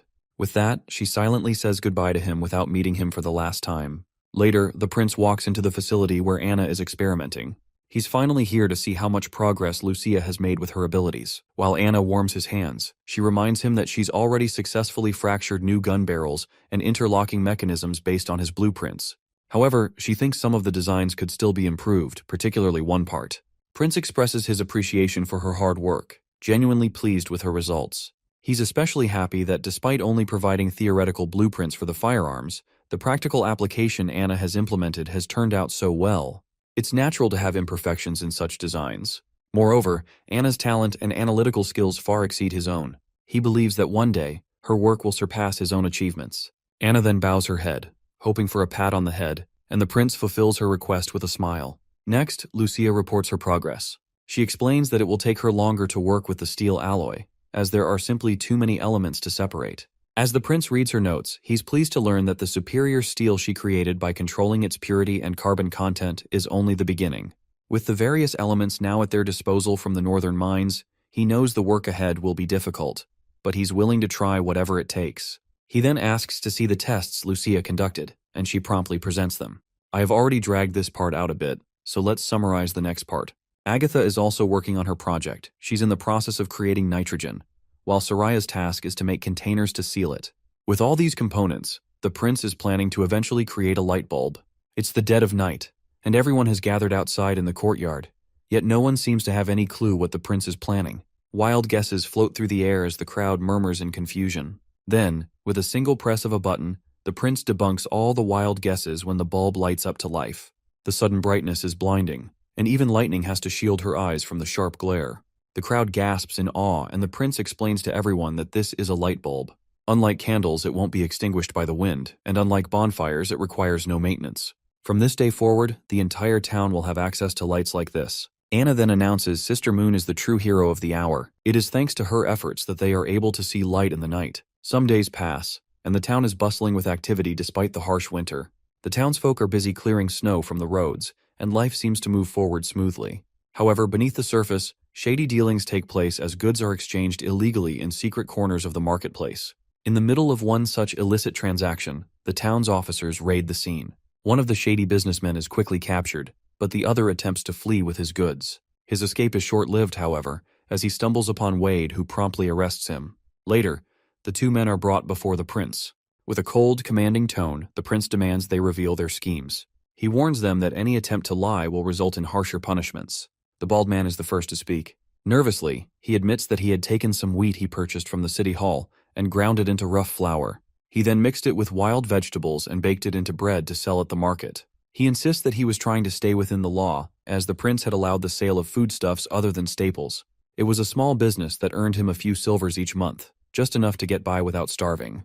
The older man further explains that he couldn't afford to spare any more grains, so he sought out farmers who hadn't sold all of their produce to the city hall. Desperation drove him to buy directly from them, skirting the centralized distribution system. The guy with the yellow head quickly admits to his crime as well. He confesses that he sold grains illegally because he had no other choice. He claims that the city hall officials refused to purchase all of the wheat as promised, leaving farmers with surplus grain and no income. Selling the excess was the only way he could survive. This seems like a serious matter for the prince. Despite the repeated warnings about the illegality of privately selling staple food, some people still take the risk for extra money. However, the prince is more concerned with the city hall officials not buying up all his crops. To address the issue, the prince directly questions the city hall representative, asking if they refuse to buy the crops. The representative respectfully explains that City Hall didn't stop purchasing after the harvest, but prices were adjusted based on the quality of the wheat. At first, the price was nearly identical to the old rate. But when winter set in, most farmers didn't have proper storage facilities and were living in temporary shelters. As a result, the quality of the wheat they had plummeted, often becoming moldy, so the price had to be reduced. Most of the grain City Hall received was either wet or moldy, making it impossible to store further. As a result, City Hall halved the price. Yellowhead's face goes pale. In a panic, he tries to justify himself, claiming that getting half the price is basically the same as getting nothing. He complains that he worked all year only to receive such a low rate. To him, the situation felt worse than dealing with the black market. As far as he can tell, prices were supposed to be fixed and stable. That's when Old Man Barov steps in, sternly scolding the farmer. He points out that the farmer would have received the full price if he had sold the wheat on time. Barov accuses him of hoarding and asks if he really thought City Hall wouldn't notice his scheme. Barov explains that hoarders like him gamble on the town's food supply running low so they can sell their stock at 3 or 4 times the price. Now that the prince has heard both sides, he declares both of these guys guilty. The farmer, Soya, privately sold crops with malicious intent, so he'll be sentenced to 10 years in the mines. If he shows good behavior, the punishment could be reduced. As for this bald citizen who was also involved in the crime and used subpar grains to bake bread and sell it, he'll face 10 years of labor and a fine 3 times the profit he made from selling the bread. This will take effect immediately. The prince then addresses Sirius, the city hall representative, and instructs him to turn this into an announcement, pin it on the bulletin board. The prince wants all citizens to know every detail to prevent something like this from happening again. Finally, the prince turns to his knight and asks if it's true that Wade was the one who caught them. The knight confirms this, but explains that Wade went a little overboard. He pursued them without his uniform, and a passerby reported him for assault while the suspects were being transported. Knight Carter mentions that he's planning to reprimand Wade later. The prince reminds his knight that reprimanding Wade is unnecessary. In fact, he believes Wade deserves recognition for his actions. Wade had been operating as a plainclothes officer this time, which explains how he was fully aware of who the criminals were and how to reach them. Given his past experience as a patrol guard, Wade's familiarity with the streets and his natural aptitude for detective work made his approach effective. The prince is already considering inviting Wade to join the public security department in the future. Nightingale could use an extra hand, and Wade's skills would be a valuable addition.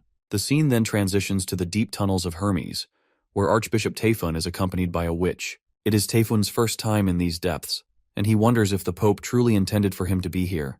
The witch reassures him, reflecting on Tayfun's tireless work for the church and suggesting that the Pope must place complete trust in him. She explains that the rules of the past are no longer suitable for the war that lies ahead. The will of God, she believes, should no longer be reserved for a select few, but must inspire every believer, preparing them for the final challenge. Typhoon, however, finds himself concerned about the adjustment of the 2 newly appointed archbishops. It had already taken them a long time to accept the existence of pure witches. The 2 guys he is talking about are Solidare, a member of the Divine Punishment Army, and Edward, from the Justice Court. The witch explains that if it weren't for pure witches, who else would be able to carry out black operations for the archbishops? She continues, suggesting that, besides their usefulness in such tasks, witches can also offer other forms of relief, whether it's through intimacy, releasing anger, or satisfying different desires. The feeling of a witch, she claims, cannot be compared to that of a mortal woman. Tayfun gets uncomfortable with her words, and quickly tells her to stop making such jokes, especially to someone his age, who already has 1 foot in the grave. Finally, they reach the dead end of the chamber, where a witch with a veil over her face awaits. She informs them that the Pope is currently experimenting with magic stones. She warns that if they are carrying any stones of divine judgment, they must hand them over, as they could interfere with the magic inside. Reluctantly, Tayfun hands over his stone of divine judgment. The gate leading to Pope finally opens. As soon as he steps inside, he meets Maine, or rather, he meets Zero, who is impersonating Maine. The fake Maine quickly tells Tayfun to make himself comfortable, but the old man refuses. He insists on maintaining formality, as he is bound by the church's rules. However, Maine reminds him that he is giving the order. Reluctantly, Tayfun finally sits across from Maine, the 2 men facing each other. Tayfun reports that he has captured 3 witches, as Maine had ordered the capture of any witches. However, during the extraction of one of them, she managed to escape and killed the entire squad in the process. Since then, no one has been able to track her down. Because of this, they've lost 16 followers to this witch, 4 of whom were in training to become divine punishment soldiers.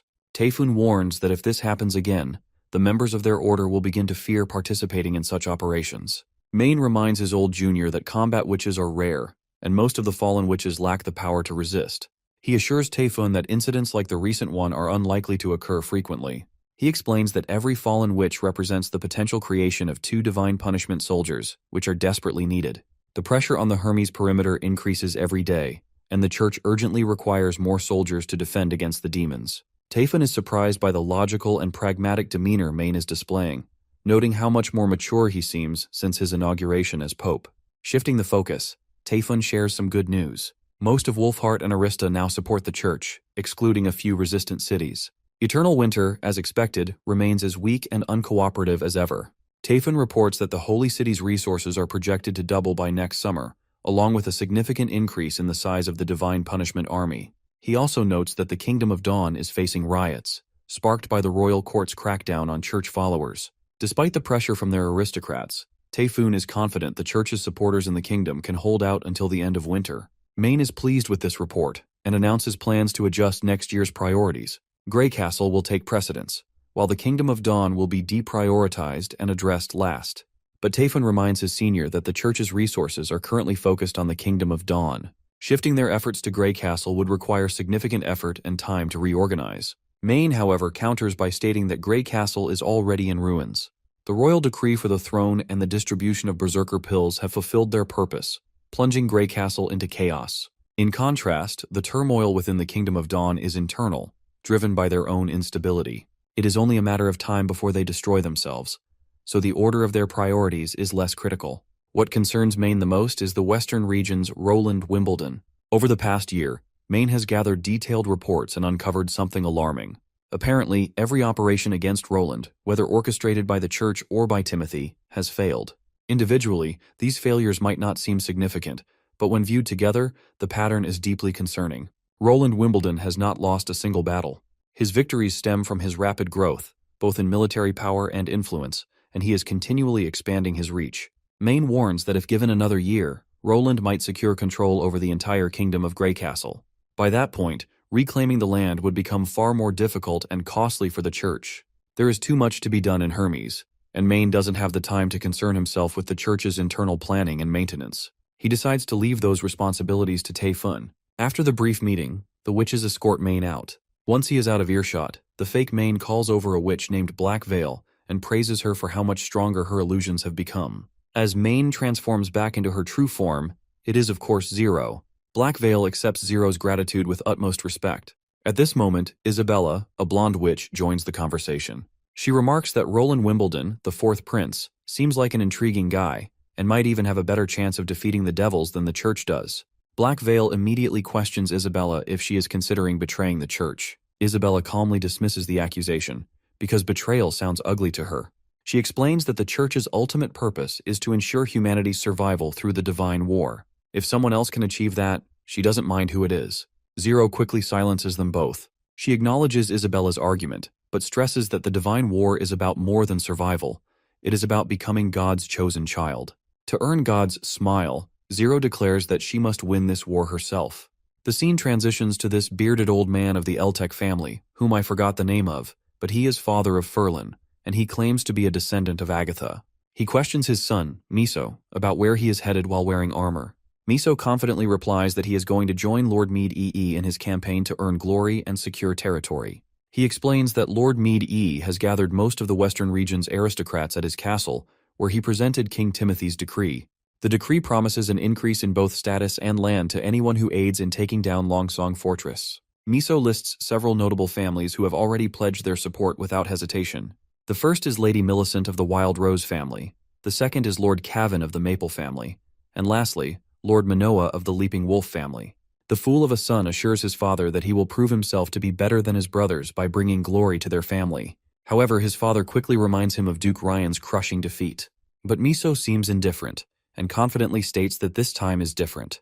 Timothy has provided them with snow powder, a weapon just as powerful as the one used by the 4th prince. He also mentions hearing rumors that Lord Mead E has something even stronger in reserve. Miso declares that the battle will begin soon. With that, the fool of a son departs, hoping to bring glory to his family, unlike his brother Furlan, who is now a puppet of the 4th prince.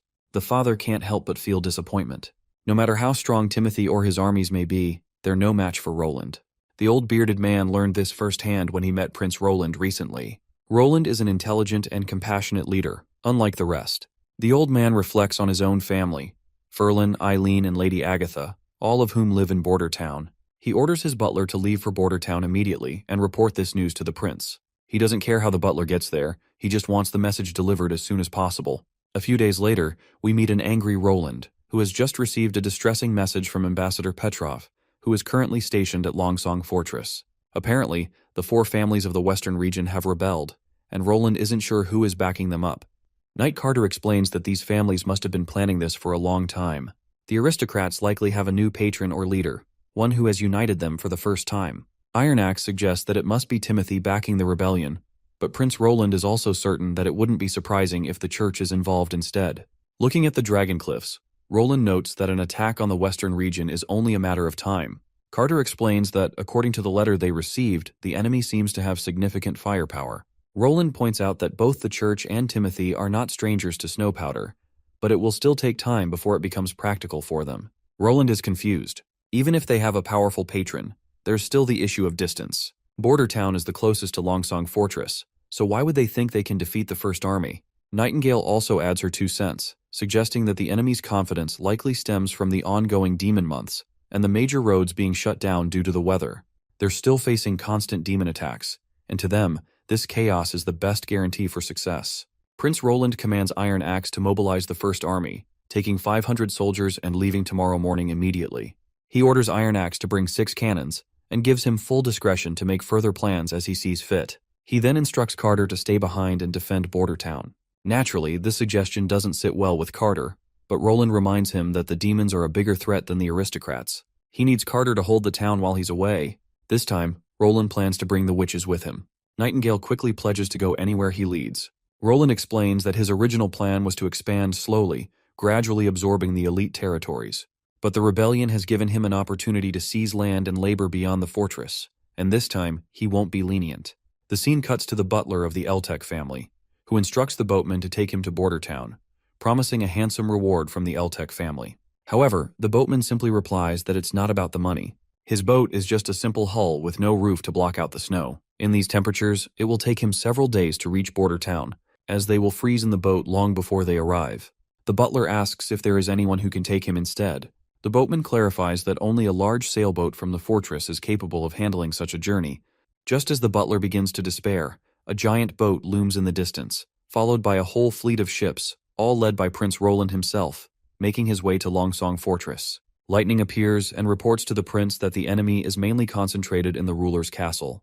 There are still some guards fighting, but they can't hold out for much longer. She reports that there are around 200 enemies, and the first wall has already been lost. The enemy seems to have something similar to muskets, but they are completely different from their own. She also informs the prince that Ambassador Petrov is frightened because his family was attacked, and he quickly pulls his father into the castle for safety. However, the rest of his family is gone. The Duke's wife and the rest were captured and killed to force his surrender. Lightning had assured Petrov that the prince is on his way, but Petrov made only one request. When the prince asks what the request is, Lightning replies that Petrov wants to make the enemy pay with blood. The prince is unsettled to hear this. The aristocrats have an unspoken rule never to harm a duke or someone of higher rank. But now, the 4 rebelling families seem to have shattered that pride. It must be because of the Honeysucker family's support for him, along with orders from their patron. Prince Roland instructs Lightning to relay his orders. Aside from the witches who will be fighting at the walls, everyone else will rush directly into the city and seize the piers. While the soldiers at the fortress are doing their best to fend off the enemy, the invaders continue to infiltrate the walls. Longsong Fortress soldiers try to shoot their bullets, but the enemy soldiers are equipped with bulletproof shields, and the poor soldier is quickly overwhelmed and defeated. Just when it seems like they're done for, someone crashes through the enemy ranks like a meteor, and it's none other than Maggie and Ash, ready to lend a hand to the struggling soldiers. The soldiers, still terrified by the sight of the witches, are taken aback. Maggie notices the injured soldiers and immediately takes one to Nana for healing. The soldier on the ground, still in disbelief, wonders if this witch is really here to save them. Ash responds positively, stating that she's here under Prince Roland Wimbledon's orders. The soldiers remain stunned, still processing the fact that it would have taken at least 3 days for them to get here from Border Town. How did the prince know the aristocrats were attacking? Ash, however, states that she doesn't have time to answer his question. In front of her are the enemy soldiers, and she's itching to obliterate them. The enemy soldiers laugh, amused by the sight of a woman defending the wall. But their laughter is quickly silenced when Ash swings her heavy blade and cleaves through several soldiers in a single swing, taking their heads with it. The soldiers watch in absolute awe as Ash continues to obliterate the invaders, cutting them down left and right. Once the area is cleared, Ash orders one of the surviving soldiers to gather the rest of his comrades at the wall, assuring him that someone will pick them up later. With that, Ash leaps off the giant wall, crashing down on the soldiers below, sending them scattering like matchsticks. As soon as she starts swinging her sword, it's clear that the soldiers' fate is sealed. Meanwhile, Jacques Meade, who is leading the rebellion, is fascinated that the Honeysuckle family has retreated to the topmost floor of the fortress. Despite being under constant attack for a full day, they're still holding out. He's confident, however, that Petrov will eventually have to give up. After all, how long could he keep avoiding starvation? Jacques Meade reflects on the secret letter from Timothy, which mentioned that if they can capture Longsong Fortress, the royal army will join them and destroy the traitorous King Roland. Once the snow melts, the western regions would be left for him to manage once Roland is defeated. One of his knights reports the state of the battle and asks if they should switch to phalanxes. Of course, Jacques Meade quickly gives the green light. He's sure that the small muskets Longsong Fortress is using will be useless against Timothy's phalanx. Jacques Meade imagines how satisfying it will be to send Petrov's head to Roland, but it looks like his dreams are going to be just dreams at the end. Another subordinate reports to Jacques Meade that something strange is happening at the West Piers. He claims to have heard chugging noises, and when he sent 2 teams to investigate, neither has returned. Jacques Meade, still as arrogant and blinded by his misplaced confidence, dismisses the report with a mocking tone. He asks if it's not just some hobo snoring or something. But his subordinate tells Jacques Meade that only a titan as tall as a wall could snore that loudly, making it clear he's not joking. Meanwhile, at the piers, one of the soldiers looks around with the fire torch in his hands. He can't see anyone around, and worst of all is that the entire area has plunged into darkness with no torches burning. But soon enough, the air is filled with the sounds of bullets, and enemy soldiers drop like flies. Leading the charge is none other than Prince Roland Wimbledon, and his face is a mask of pure fury. When one of the soldiers returns to Jacques Meade to report what's happening at the piers, the poor man is stomped on by Jacques Meade in a fit of rage. The stubborn leader refuses to take the situation seriously. He dismisses the idea that the Prince Roland is marching with thousands of soldiers. The soldier tries his best to convince Jacques Meade, explaining that Duke Rampart's men were hit by a relentless barrage of gunfire. He points out that the darkness was filled with countless sparks, and the shooting didn't stop for even a second. Jacques Meade asks where Duke Rampart is and what happened to the Wild Rose and Leaping Wolf families. He demands they be brought here immediately. But then, the soldier delivers more bad news that those families have already retreated from the battlefield along with their men. Jacques grits his teeth in sheer frustration. He's so stubborn that he refuses to accept the truth. Instead, he convinces himself that the soldier must be exaggerating, likely shaken by the barrage of gunfire. Jacques reasons that muskets might be powerful, but their range is no more than 40 paces, and their reload speed and accuracy should be pretty slow. Even if the enemy troops are equipped with those weapons, he's confident that if they gather all their knights and charge during the reloading phase, they could overwhelm them. The remaining soldiers and servants could then swarm the enemy forces, giving them a chance to defeat them. Jacques orders his knights to call in the phalanx team, planning to advance behind their shields while the musket infantry follows. Not long after, a horde of enemy soldiers marches against our side of soldiers. The firearms enemy is equipped seems massive and terrifying at first glance. But as terrifying as it might be, it's clear their weapons still rely on outdated methods. Each shot takes forever to fire because the fuse has to burn completely to trigger the explosion, just like an old-school bomb. Time isn't something these guns have, and our soldiers take full advantage of that. With just a press of the trigger, they unleash a barrage of bullets, mowing down all the enemy soldiers in the front line. The enemy keeps getting hit, one after another, while Jacques Meade can only watch the scene in front of him, seething with anger. But anger doesn't win battles. In the end, he meets his fate, dead on the ground, surrounded by the soldiers who followed their foolish leader to their death. The prince makes his way to Petrov and his father in the castle. As soon as they see him, they drop to their knees in respect. But the prince quickly tells them to rise, praising them for holding out until the last minute against the 4 rebellious families. He promises that those families will pay dearly for their betrayal. Petrov, however, is consumed with guilt. He's deeply disappointed in himself for failing to protect the fortress for the prince, and the weight of this failure brings him to tears. But the prince simply tells Petrov to rise, emphasizing that he has done nothing deserving of blame. Deep down, the prince acknowledges the truth. You see, Petrov isn't cut out for battle. This rebellion and the earlier loss of the fortress only prove it.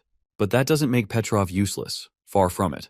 He's a natural when it comes to management, business, and seizing opportunities. While Petrov may not be a commander or capable of defending himself against military schemes, that doesn't mean he isn't a good ruler. In fact, the prince is already thinking of giving him a place far from the bloodshed of battle, where his talents for leadership and commerce can truly shine. The prince tries to reassure Petrov, explaining that this rebellion had to have been orchestrated from top to bottom. The enemy disrupted the order in the western region to steal what wasn't theirs. They committed horrific crimes, killing civilians from every class. Today, countless citizens have lost their families and homes, but the prince makes it clear that he doesn't plan to let those bastards win. He acknowledges that Petrov's resistance kept the fortress from falling into an even greater disaster. The bravery and courage of everyone here are worthy of the highest praise. However, the prince reminds them that the battle isn't over. The rebels are running as fast as they can, and now is the time to strike back. The prince vows that no enemy will escape justice, whether they're hiding in the territories of the four families or even in the capital. The mastermind behind this rebellion will be held accountable. Starting tomorrow, the prince declares, the First Army will march to conquer the rest of the western region outside Longsong Fortress. Any aristocrat who dares to resist will be dealt with on sight. He orders his army captain that he wants the western region to be unified by next week. Iron Axe salutes the prince, acknowledging his orders. And it's not just him. All the soldiers stand tall and salute their lone prince, recognizing him not just as a leader, but as their king. The scene transitions to René Meade, the younger brother of Meade Jacques, the same cocky sucker who got killed because of his cockiness in the battle. René has been locked up behind bars by Jacques because he refused to rebel against the prince. René is also Petrov's closest friend, making it impossible for him to attack someone he holds so dear. Years ago, when Duke Rayan was defeated, it was Petrov who saved René from prison. From that moment on, René abandoned any ambition to challenge Jacques for the position of family head. All he wanted was to become one of Prince Roland's knights. Now, trapped in the cell, René sees clearly the mistake his brother has made by rising against the prince. Suddenly, his sister arrives, carrying food for him. Her first question is about Petrov, especially since she has feelings for him, so naturally, she's worried. But before René can answer, the entire palace begins to shake. Moments later, soldiers from border town barge in. Standing before the siblings is Iron Axe. He looks directly at René and asks if he is René Meade, the second son of the Elk family. Before René can respond, his sister answers the question, confirming his identity. Iron Axe then reveals his purpose. He has been sent by Prince Roland Wimbledon to find them. He adds that Petrov has personally requested to see both René and his sister. The scene shifts to Longsong Fortress, where the prince is inspecting the firearms used by the enemy soldiers. As far as he can tell, these so-called guns don't even qualify as firearms. They lack a trigger or firing mechanism, and are little more than metal pipes with open ends. As the prince reflects on this, Iron Axe enters the room, accompanied by René Meade and Aurelia Meade. The siblings promptly bow to pay their respects to the prince. The prince quickly commands them to rise and begins by revealing something important. Before he ordered Iron Axe to march on the Elk family's territories, Petrov had assured him that René would never participate in Jacques Meade's rebellion, so the prince is relieved that this turned out to be true. He reminds René of the devastation caused by his brother's rebellion, which was supported by the other families. Countless civilians were killed, 2 cities were destroyed, and Petrov's family was murdered to force him into surrender.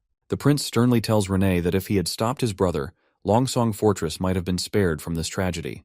He makes it clear that everyone who participated in the rebellion will face justice, and every rebel will be punished for their actions.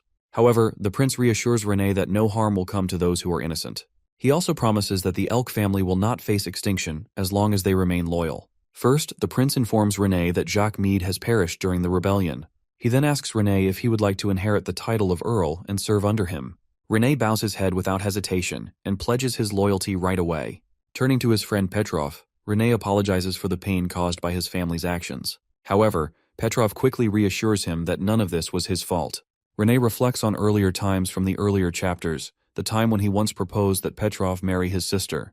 René is fascinated that the bond they share as friends has not weakened in all those years. Afterwards, the mission to unite Western Region continued. The rebels stood no chance against the prince's first army. The outcome of most battles was decided in a single firefight, with the rebels crumbling before they could even reload their primitive weapons. They fell apart like a sack of potatoes. The First Army spent most of its time pursuing the rebels and conquering territories. They captured one stronghold after another, day by day. The Elk, Leaping Wolf, and Wild Rose families were the first to fall. However, the campaign stalled when the army reached the Maple family's palace.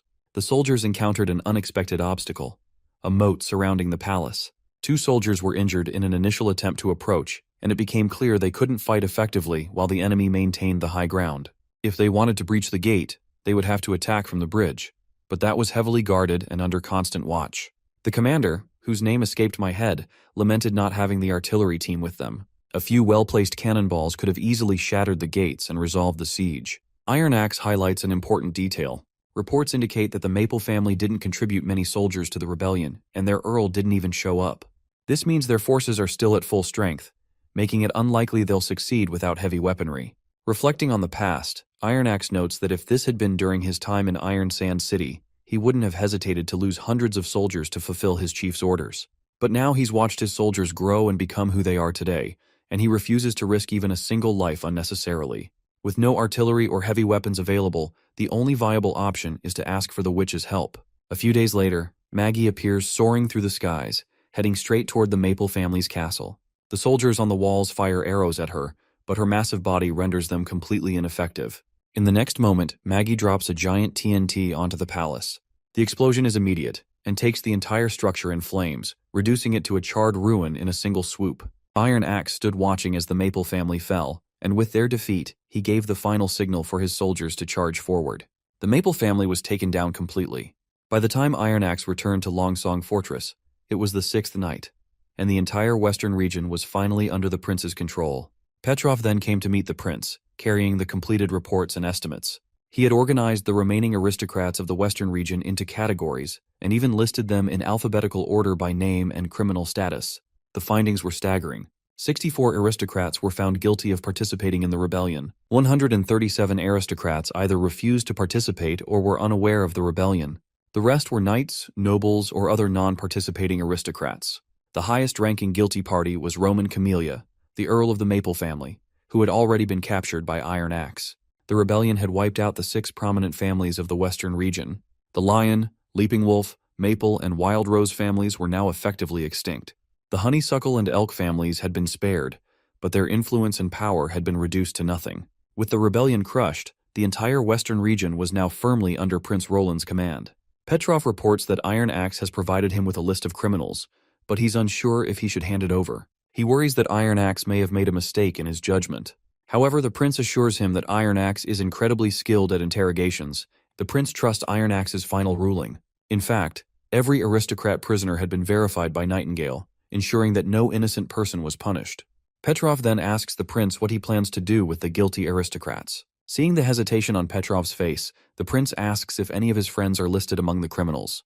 Petrov replies that none of his friends are involved, but he's concerned that executing the criminals might pose a risk to his rule. He worries that doing so could stir unrest and opposition among the citizens, leading to potential rebellion against his leadership. The prince, surprised by Petrov's political maturity, realizes that Petrov has thoughtfully considered the consequences. He's impressed by how Petrov has set aside his personal feelings, weighing the outcomes of such a decision. Instead of growing bitter and cynical about the violence, Petrov has learned and matured from it. The prince reveals his plan to Petrov, explaining that he intends to publicly announce the entirety of the situation. He will list the names of the rebels, including aristocrats, soldiers, servants, and guards. The organizers who directly instigated the rebellion will be executed, along with others who committed murders. The remaining rebels will be sent to other mines for labor. In the end, only 5 or 6 aristocrats will be executed. The public will likely assume that the rest were spared because of their expired privileges. The prince believes that, after this, no one will consider the actions cruel or unusual. After all, rebellion is a grave offense. With the obstacles in the western region now cleared, the prince is confident that the new laws and systems will be respected and implemented without hindrance. He sees this as a significant step toward building a true city, where order and structure prevail. The prince plans to begin the renovation of his fortress, starting with the installation of French windows. 3 days later, the prince gave a speech at the Longsong Fortress Theater. First, he offered condolences for the rebellion's casualties and distributed a pension. Then, he made some announcements about his new policies. The theater's audience was smaller than he expected, and the snow had discouraged most people from leaving their homes. Those who were present were skeptical of these promises. After all, corruption had led to famine in the past, and even emergency rations were mixed with sand and leaves, so receiving golden royals seemed too good to be true. Of course, when he actually did distribute the golden royals, the atmosphere changed drastically. Many more people showed up for the aristocrats' trial, and the entire theater was packed. Some even sat in the corridors. Criminal trials and executions still served as common entertainment for people everywhere. In the end, 132 people were sentenced to execution, and the other 900 or so had participated in the rebellion, but didn't kill anyone. As a result, they were sent to the northern mines. The power of the western region's aristocrats was finally wiped out. However, clearing these obstacles was just the beginning. Creating a new order was the most important condition for true governance. To lighten their moods, the prince prepared a grand banquet. Since the large families like Honeysuckle and Elk were all on the prince's side, the remaining smaller families tripped over themselves to praise our prince. Even at this small banquet, they praised the tiniest things, like the chopsticks and the food. Now, it's safe to say they were trying way too hard. The prince then grabbed everyone's attention and announced that he would like to share an art album with them. When they saw the drawings, their eyes widened. The images looked incredibly realistic, and it didn't seem like they had been drawn by hand. No pigments could express such detailed colors. Seeing this, the prince was pleased that the city's upper class had an appreciation for art. He then corrected them, explaining that the drawings were indeed created by hand. But the distinction was that the artist was a witch, and her pigments were made with magic, which was used in every image. As soon as the mention of witches came, everyone's mood dropped faster than the guy who always make dad leaving me jokes in the comment section. The church's influence has been eradicated long ago, and the prince assures them that witches are not much different from normal citizens, something he has emphasized many times. Of course, they believe the prince and are ready to place their faith in his words. He then shows images of former aristocrats from the western region in the album, such as Tegu Pine, whom he believes most of them would even personally know. He currently lives in Bordertown, and this album serves as a record of his life there. As they can see, Tegu Pine is an aristocrat living under the new order. He is currently training in marksmanship to protect Bordertown, and once the turmoil settles, he plans to take his daughter and servants hunting in the misty forest. Ever since selling his territory to the prince, he has settled in Bordertown. His noble rank has been raised by 1 level, and his family's assets have grown many times over. The prince then reminds them how he has already revealed his plans to build a city in the western region. So Bordertown, Longsong Fortress, and the land in between will become one. Of course, this unification will be in terms of administration. In other words, the new city will follow the same laws and policies the prince has set up. This is part of the reason why he needs to collect aristocratic territories and assume bureaucratic powers. One person questions what will happen to their lands. The prince assures them that the land will still belong to them. Under this new order, any invasion attempt will be dealt with by the military. As long as everyone follows the law, there will be more opportunities for them to profit than they could ever imagine. The principle is similar to the cake he is cutting right now. Why settle for a small slice now when they can have a much bigger piece? None of them have been to Bordertown, so it's normal that no one knows just how much bigger it can be. During the 2 previous quarters, Bordertown income has reached 30,000 golden royals. Of course, this revelation boggles everyone's mind. The prince continues explaining that if it weren't for the month of demons, that number would have grown by another 10,000 by now. Since aristocrats will manage their own business, these numbers will come to them soon. One of them asks if the prince is basically implying that they will have to run the fortress. The prince responds with a yes, but also with a no. You see, the fortress will become a region of the city, governed by the general city hall. The prince will build a branch of the city hall at Longsong Fortress, and it will follow the Bordertown's format, creating many smaller departments. Each of them will work at these departments and handle their respective operations. Managing a region is an incredibly complicated job, and while it can bring huge benefits, it's not easy to handle. After everything settles in Longsong Fortress, all of the new aristocrats will come to Bordertown in order to gain experience firsthand how an effective city hall is run. Everyone present here will also have to take classes on management. For now, this is all the prince has to share. The next topic is about rats, and he wants to ask what everyone knows about these shady people. Renee reveals that rats collect intel on the streets, and that he used to be affiliated with them. The prince curiously asks what kind of relationship he had with the rats, to which Renee hesitantly admits that he used to be the leader of the Blazing Fire Gang and had helped other gangs fight for territory before. The other representatives choke on their tea upon learning that Renee, from the Earl's family, had once been a rat. Even the prince is disturbed by this revelation. But before anyone jumps to conclusions, Petrov decides to clear the air. He explains that a few years ago, the rat presence at the docks was at an all-time high, with civilians and visiting merchants being attacked every day, yet the city guards did nothing. Petrov could not stand it, so he brought his own guards and recruited people from the slums to drive the rats out. Renee even sent Petrov daily letters when Petrov was in the capital, claiming that it was a glorious battle, one on par with fighting demons.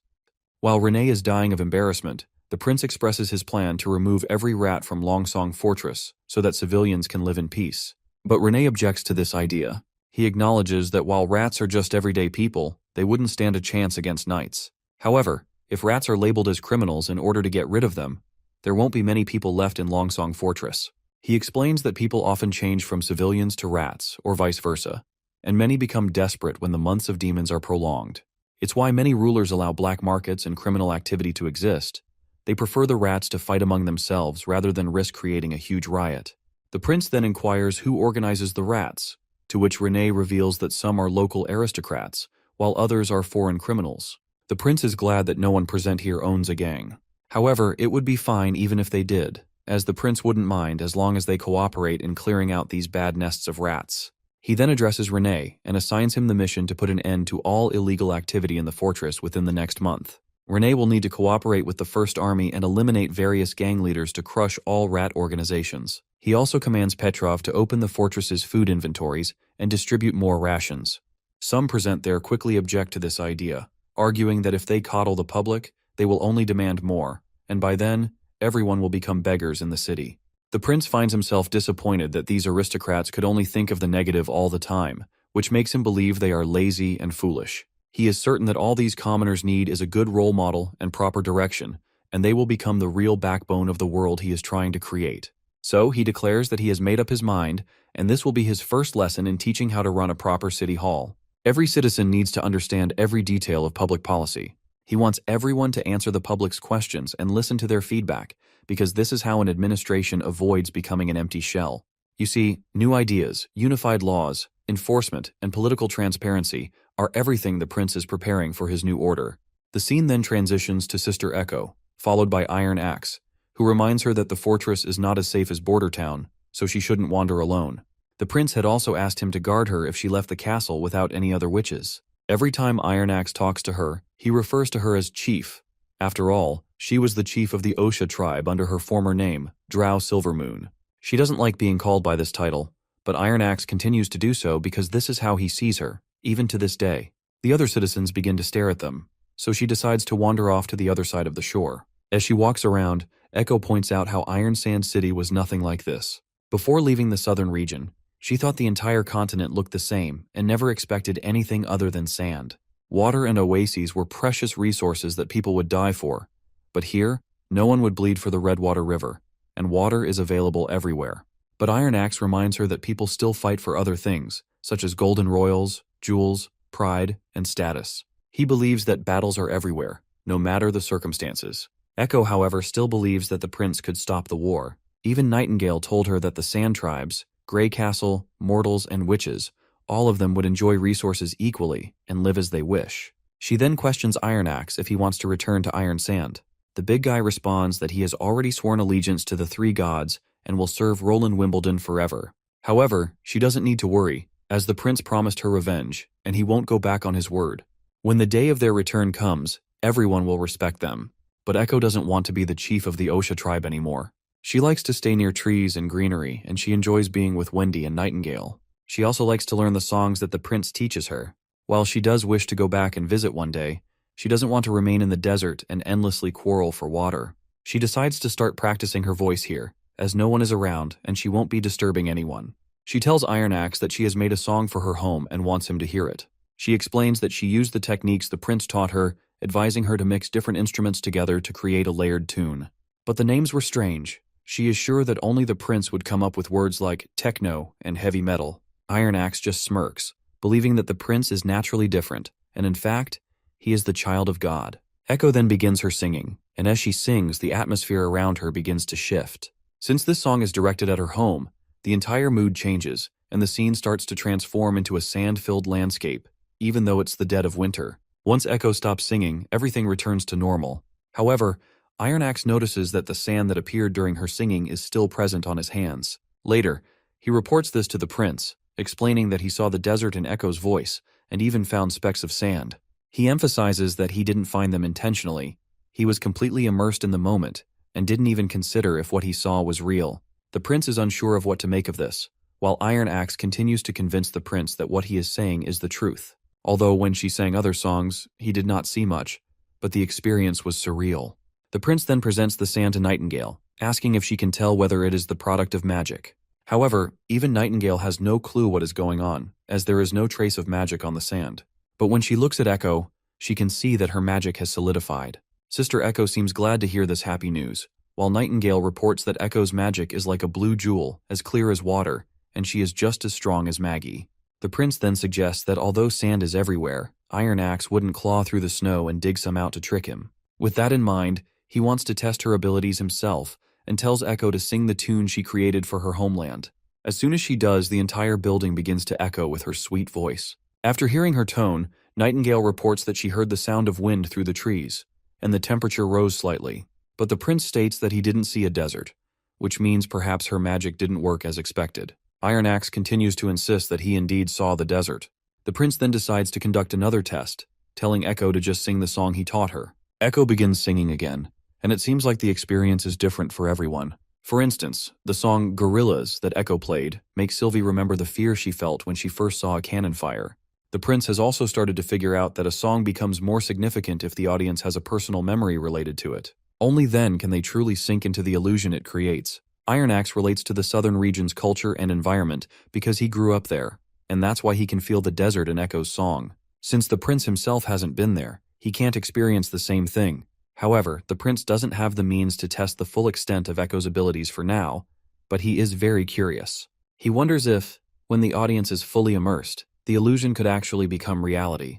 He has high hopes for Echo's new ability. He sees the potential for her to motivate soldiers, calm crowds, and perform in the theater, using her magic to influence those around her in powerful ways. Her influence over emotions would be a priceless asset for our prince in the coming days. The scene transitions outside, where Renee delivers an announcement on behalf of the protector of the Western region, Roland Wimbledon, and the minister of Longsong Fortress, Petrov. Starting today, the Fortress City Hall will purchase any extra grain from citizens. However, beginning next month, all private sales of food will be considered a crime. Only the City Hall will be allowed to buy and sell grain. Anyone caught committing this crime will be severely punished, and anonymous reports will be rewarded with 25 silvers. The announcement sparks an uproar among the citizens, who find it ridiculous that Petrov is planning to ban private food sales. Renee tries to calm the crowd, assuring them that he will address all their questions one by one. Meanwhile, the scene cuts to this shady hobo kid, who looks like he's on a mission. From his perspective, he believes that what Renee just announced will cause chaos. If the aristocrats and merchants hoard all the food again, a massive riot is inevitable. After all, most people depend on the rats for their food supply. In a back alley, this blonde teenager meets with a group of his fellows and quickly reports what he overheard. He expresses his confusion about what the wealthy are thinking and shares his concern about how they'll manage to get food now. This group of hobos begins to worry about their future survival. They mention two witches, Paper and Fang, who used to help them earn food. While we haven't met Fang yet, we know Paper has already been escorted to Border Town by Petrov. Kanash, the local underworld boss who dominates shady dealings in this particular area, becomes their main concern. They fear he'll use this food crisis to blackmail them at every turn, further tightening his grip on their lives. But their worries are eased right away when they hear the announcement that everyone will be entitled to 2 bowls of hot porridge per day, served at noon and night. The initiative is presented as an act of generosity from Prince Roland. The scrawny and sickly boy in this group feels relieved at the news. For a brief moment, he wonders aloud if this might mean they no longer have to worry about being threatened by Kanash for food. However, his more cautious friend quickly clamps a hand over his mouth, because speaking ill of Kanash in public could lead to serious trouble if overheard. Meanwhile, Renee continues with the announcement, revealing more about the City Hall's plans. Alongside the porridge distribution, Prince Roland intends to crack down on criminal activities that threaten the lives and properties of the citizens. Renee warns everyone to steer clear of black markets, pubs, gambling houses, and other places associated with trouble during this time. He assures them that the prince has provided public safety officers and police to maintain order and protect the people. The group of hobo kids begins to worry again. They fear they might be forced out of the city entirely, and if that happens, they have no idea where they would go or how they would survive. The scene then shifts to Kanash, who is shown smirking wickedly. He appears unfazed by the City Hall's measures. In his view, no aristocrat, no matter how influential, can truly maintain control in foreign territory. What truly matters, he believes, is who controls the local power. Even the King of Grey Castle, in his opinion, rules in name only. In simple words, Kanash basically thinks that rats are the need of the filthy rich, otherwise they won't be able to run their business. Though Kanash is confident in his own perspective, he finds the second part of the announcement strange. Normally, if those in power wanted to issue free food to gain support, they would inform the rats first, ensuring the system worked smoothly. Yet this time, it seems like the food distribution plan is being presented as something meant for the entire city. To him, this approach seems excessive and unusual. He resolves to consult his boss, the leader of the Bloodhand gang. Only his boss knows the full extent of what's really happening behind the scenes. It turns out the information about the City Hall's announcement was brought to Kanash by none other than the blonde kid and his hobo friends. However, instead of rewarding them for delivering such crucial news, Kanash reacts with cruelty. He completely bans them from ever tasting the porridge offered by the City Hall. Moreover, he threatens that if they are caught sneaking out to eat the free food, they should consider their mouths sewn shut as punishment. Later, as the group walks through the grimy streets, the blonde kid is determined to taste the porridge despite Kanash's warning. His cautious friend reminds him of the threat they were given, but the blonde kid brushes it off.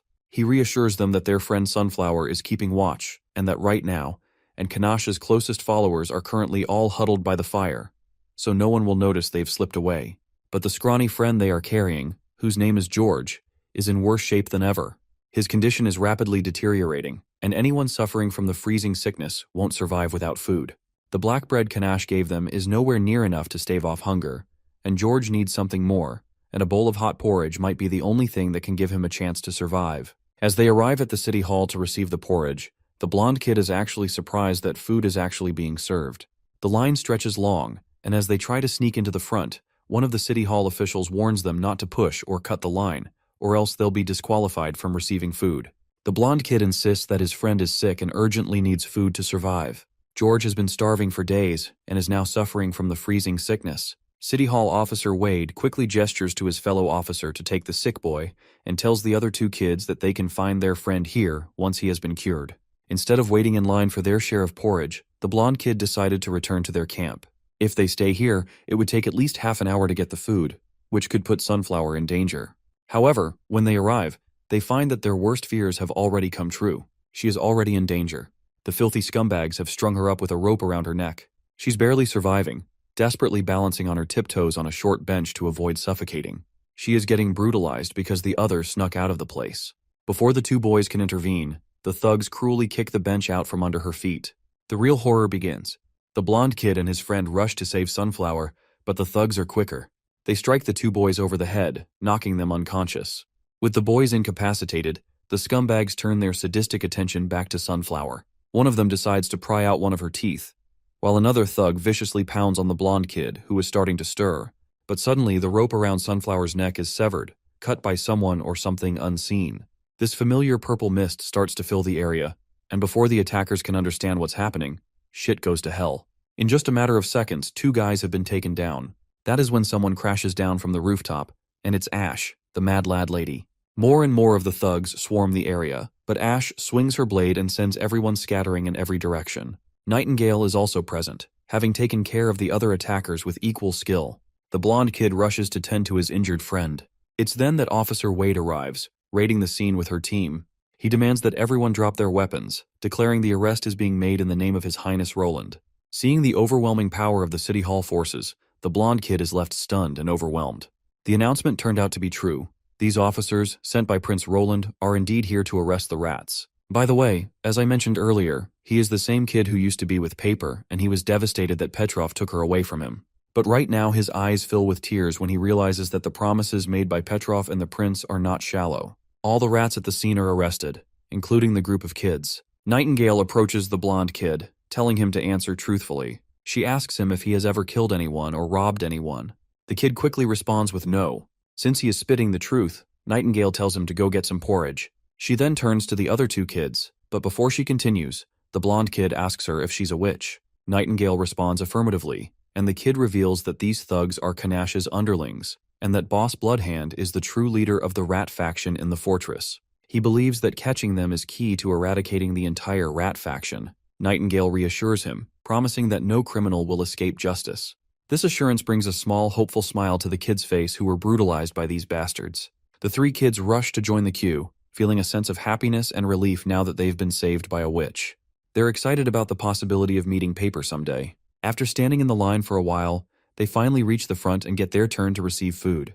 As they collect their bowls, Renee announces that once the months of demons come to an end, Longsong Fortress and Border Town will combine to form a new city. The land in between will need to be developed, which means new jobs will be available for everyone. For the blonde kid, this means he won't have to live like a rat anymore, and with his new opportunities, he'll have a better chance of meeting Paper one day. But that's a story for later. We transition back to Border Town, where Wendy and Sister Scroll are sitting down for some tea, trying out a new blend from the City of Dawn. It's a peaceful moment, and they're enjoying the warmth of their drink. Meanwhile, Paper is in a different part of the town, focused on trying to ignite the stones in the divine sigil. Unfortunately, she's still not strong enough to light them all. After her little cute struggles, she turns to Wendy with a curious look and asks when she'll be able to ignite the second stone. Wendy, in her usual calm and wise manner, reminds her that she can only ignite the second stone once she's older and more powerful. In the meantime, Wendy suggests that Paper should just enjoy her hugs and focus on her growth. That is when the scene pans towards Spear Passy, who is sitting nearby. Passy appears to be somewhat jealous as she watches Paper and Wendy interact. The kind of bond and support Paper receives at such a young age is something that Passy realizes she missed out on during her own childhood, and it stirs up some emotions in her. Wendy then inquired of Passy about her recent experiences at the City Hall, as she had been visiting there frequently. Well, her visits were quite interesting. It is a place where there's much to learn. She remarks that it's the first time she's seen such a strict, orderly management system in place. It's far more efficient than the old ways, where just a few high-ranking officials dealt with everything themselves. The City Hall ensures its continued efficiency even if some employees leave, always keeping positions open for citizens to join. Passy is especially impressed by the regulations and laws Prince Roland has enacted, noting that they are very unique, something she has never seen anywhere else before. Just as they're discussing this, a City Hall officer enters and interrupts their conversation, reporting that a villager has come forward with a troubling claim. Apparently, the villager says that her daughter has just become a witch. Since Prince Roland isn't present at the moment, the officer explains that the prince had previously instructed the Witch Union to handle matters like this when he is not in the castle. Later, Wendy and Sister Scroll arrive at the registration hall. There is a mother along with her daughter, who is supposedly a witch. The mother claims that they are immigrants from the southern region, and they moved here like a month ago. Wendy inquires this supposed witch and asks her for her name. The timid young girl doesn't respond, so her mother beside her pushes her forward. Hesitantly, the girl introduces herself as Summer. The old hag then explains that her husband is still working in the boiler rooms, so she brought her daughter here on her own. She excitedly explains that she's heard witches receive a golden royal every month as salary. Wendy confirms this, and the woman becomes even more excited, practically pushing her daughter forward as she insists that they are ready to sign any necessary contract. Of course, both Wendy and Sister Scroll can sense that this mother is up to no good.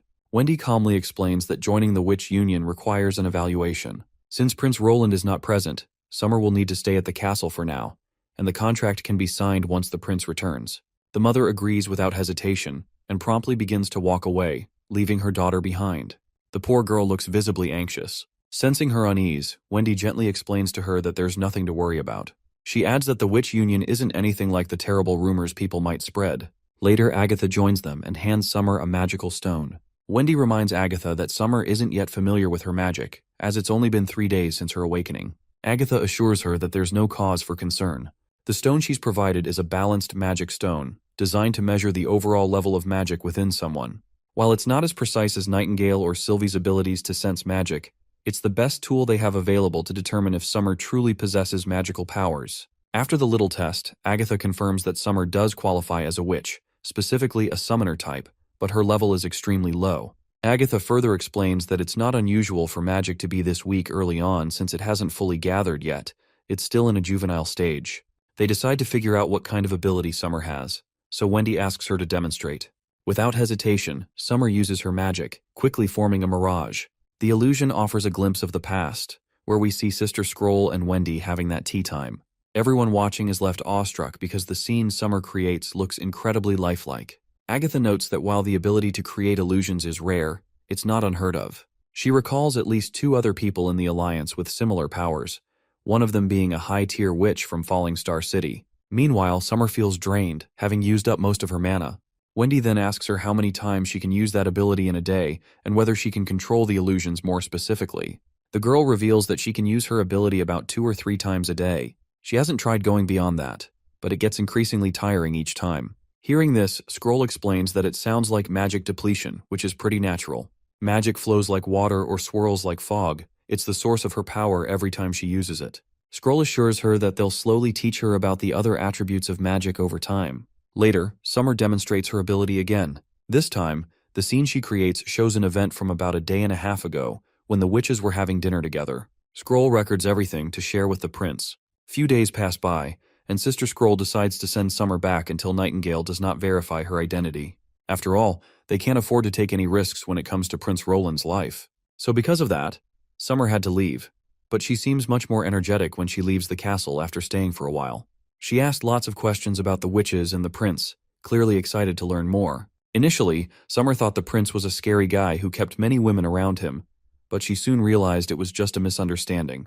However, things didn't go as smoothly when Scroll took her back home. Summer's mother didn't take the news well. All this old hag seemed to care about was money. To resolve the issue, Scroll ended up giving her 1 gold royale to keep her quiet. Wendy isn't sure if giving Summer's mother money was the right decision. However, Scroll reminds her that if paying off that old hag can keep Summer safe from her mother's harsh treatment, it's a small price to pay. Scroll points out that there are many days ahead of them, and if 1 gold royale can buy Summer a more comfortable life at home, it's worth it. After hearing this, Wendy agrees. She actually hadn't thought about it that way before. She then reflects on how much better the prince understands the value of witches' abilities compared to her. Wendy admits she's neither as logical nor as calculating as Scroll when it comes to weighing risks. This realization makes her doubt whether she's fit to lead the witch union at all, but Scroll voices her opinion as well. She believes that no one cares more about the witches than Wendy does. Scroll explains that it was only after her time with Kara's Witch Association that she truly understood this. A witch who genuinely considers the well-being of her sisters, regardless of their powers, is the kind of person who deserves to lead. According to Scroll, that quality is Wendy's greatest strength. While the both ladies are having their conversation, they hear that the prince has returned, and a grand feast has been prepared to celebrate his arrival. The first thing the prince does is hold his most cherished waifu close to his heart. Of course, there are also the overly excited girls who rush in to hug him uninvited. The entire palace feels alive with joy, and the prince feels a deep sense of homecoming, finding solace in the warmth of these familiar smiles compared to the cold atmosphere of Longsong Fortress. Later, the prince makes his way to the library, with Anna quietly following him. He's pleased to see her there and quickly shows her the gift he brought back.